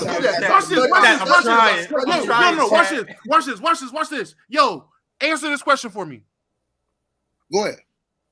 Oh damn! I thought he was gonna ask me a question because usually when you ask me an answer, he just asks another question. No, he cut me off. Damn, go ahead, Ron, bro. Go ahead, Ron. Traveling Trav said, "Is Tatum's first 6 seasons greater than LeBron's?" Nope. First 6 seasons? No. That's a simple no. Thanks for the super chat. But thank you. No.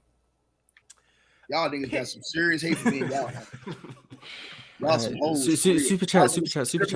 Y'all all three, y'all niggas some stripping assholes. All four of you niggas. Facts. Super chats. Put these niggas on the strip, nigga. Pimp named Slickback. What you talking about? Pimp named Slickback said, "Yo, chat. I'm doing my best. Focus, Ron. Focus. All right, for sure. I got you. I needed to hear that, chill. Can more folks give respect to Jokic? I get it. He looks goofy, but to me, if the Nuggets win a chip this year, he's the best player in the world." People 100% will say that. People will say he's the best player in the world if he wins the 100% chip. they'll say that. He get through AD, he's definitely the best player in the world. This nigga keep hyping a low budget, always hurt, weak knee nigga who ain't do shit but go ride LeBron jockstrap. Go ahead, man. A pimp named Slickback again said Jordan Poole. Guess we're going to continue to talk about it. No. Is Curry from Dollar General? Stop capping.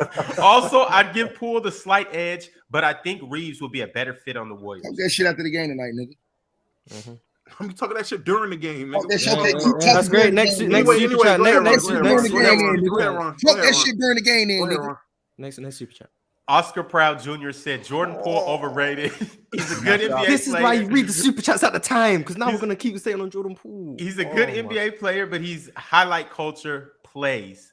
Got guys like Ticket thinking he's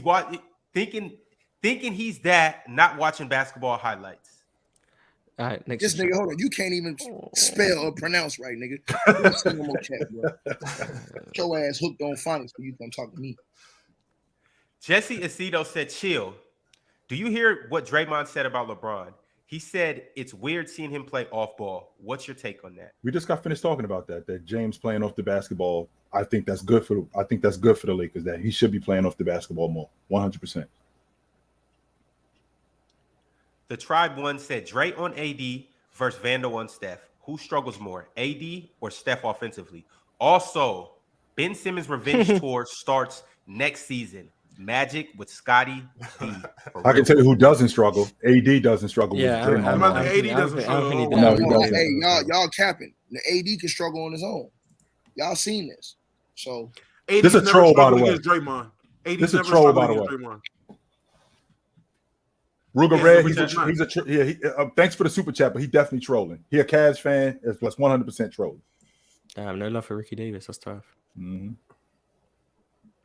Moving along, Khalil Young said, just got into a huge debate about the 2004 finals. I'll never say Kobe played well because he didn't, but I don't think Phil Jackson gets enough blame for being outcoached. My homie thinks Wade would have changed the series. I disagree wholeheartedly. Wait, what you mean? Wait, rookie year Wade. I say Wade in 04? What? No way. Yeah, I don't know. Touchdown Prince just had his number. They just had his number. That's all. No big deal. It would have been worse with Rookie Wade. Happens to the best of them. Is he saying replace Kobe with Rookie Wade? Yes. Yeah. I don't think they made the finals without Kobe, to be honest. Definitely don't. So like that Timberwolves team, even without Sam Cassell, I think they could win that series. Hey, Poole, make these niggas put some respect on your name, man. No, you listen. Super chat. Ain't nobody putting no respect on that side. Why'd you have to respond? Super chat. I'm just saying, he over here capping for Jordan Poole week ass. Hey, Marv, if you don't shut your Uncle Jeffrey looking ass up, I swear to God, boy, I'm gonna come through this goddamn computer screen on your ass. Go ahead, Ron. Super chat. Doja said, when ranking players, do you take into account if they have that dog in them? LeBron doesn't have the mentality that Jordan, Kobe, and AI had. Well, he better than two of them. So AI. If you say so. Thanks, Doja. If you say so. Where's AI right now? Talking about how great LeBron is. What are we doing? Yeah. What do you disrespect the answer? That's crazy. Doesn't have that dog. That mentality ain't getting no titles. Hey, guess what though? Got to respect in the streets, nigga. Where he's supposed to have it. Oh, the respect that J.R. Smith has. Okay, interesting. There we go. All right, let's move on. Amari said, in everyone's opinion, who had a better 71-point game between Spider and Dame? Shout out to the panel for getting me into basketball and dropping bangers. Hey, I'm biased, so I'm going with Donovan. I'm not finna let these hoes disrespect you, Bubba Chuck, nigga. 2 up, 2 down, nigga. Fuck with this. I thought that Dame game. To be honest with you, that's 71. I thought he was going to go for like 75. To be honest with you, I didn't think that 71 was just going to be 71. I was surprised. No doubt. You disgusting too. You an OG in the game. You let these little whippersnappers come in here and talk shit about the answer, nigga. We know who the fuck AI was, nigga. Put some respect on that shit. Talking about AI. Nobody is talking about. He did say that shit. He dare put motherfucking J.R. Smith in the same sentence with AI Allen. No, he didn't say that. Who did that? He did not say that. You heard what he just said? No, he didn't say that. No, he did not. I didn't hear that. No. If Jalen Green was playing, the same streets. You say he gets love in the streets, and he said the same streets that J.R. Smith gets love from, which is true. Which is true. That's a fact. That's a fact. And LeBron praise him. Now what, nigga? Look, and yes, and AI praises LeBron. There's literally a clip on Twitter. I can link it to you of him talking to a group of people praising LeBron. He's running from the truth. He came up here and force fed us lies for 3 hours. That's disrespectful. How you gonna come up here and force feed us lies for 3 hours? Super chat. Force feed you no lies. AI is the truth. He the answer. That's a fact. That's a fact. I'll never disrespect. And he was up there answering questions about how great LeBron was. Can we read the super chats, please? Yes, please. Super chats. Ron loving this too, by the way. Yeah, Ron. I'm really trying to read the super chat. I'm trying to get you guys super chats read, but some people just. Hey, you keep calling me a hoe. When you see me, put your hands up. Nigga, I wasn't even talking about you, but if the shoe fit, nigga. Super chat. Yo, all right, come on. All right. Hey, when you see me, put your hands up. Players' Choice Ringside is starting soon. You guys can go over there and talk about that. But right now, Guns Go Pew Pew sent the super chat. He said Lakers continue to get the refs help tonight. Oh, give me a break. If they get fouled, they're gonna go to the free throw. Right. Give me a break. First 5, baby. We got the 6th man on the sideline with the whistle. The Smoking Nick said, y'all forgot Randall didn't play game 1, right? No, He didn't. That's why they had a better chance to win. But let's move on. Along the road, Smith said JB and JT equals Butler and KD. JT more talent, tangibles, not a dog. You don't know that. Okay. Drink More Water said Ticket praises Giannis and Steph since they stayed. Valid. Mm-hmm. NBA Lanny says shout out Steve Nash. Shout out Steve Nash. 100%. Ruger Red said Boogie got a ring with the Lakers. No, he did not. He didn't get that one. Yeah, he didn't ask for it. He didn't play 1 minute with the Lakers that season. Not one. Oh, it was. Didn't J.R. Smith got a ring with him though? Yeah, J.R. Smith played. Two-time NBA champion J.R. Smith. Interesting. So did Dion Waiters though. Yeah. Eddie Jones was 100. Eddie Jones was 100% better. 100% better than Jordan Poole. Just defensively alone, he was better than Jordan Poole. Like just alone. So, 100% he was better than Jordan Poole. Interesting guy said, Ticket, I genuinely believe you can make better arguments than you do, but you got to stop relying on narratives, hypotheticals, and stats without context for your reasoning. Where you play? Who you play for? The San Antonio Suckers?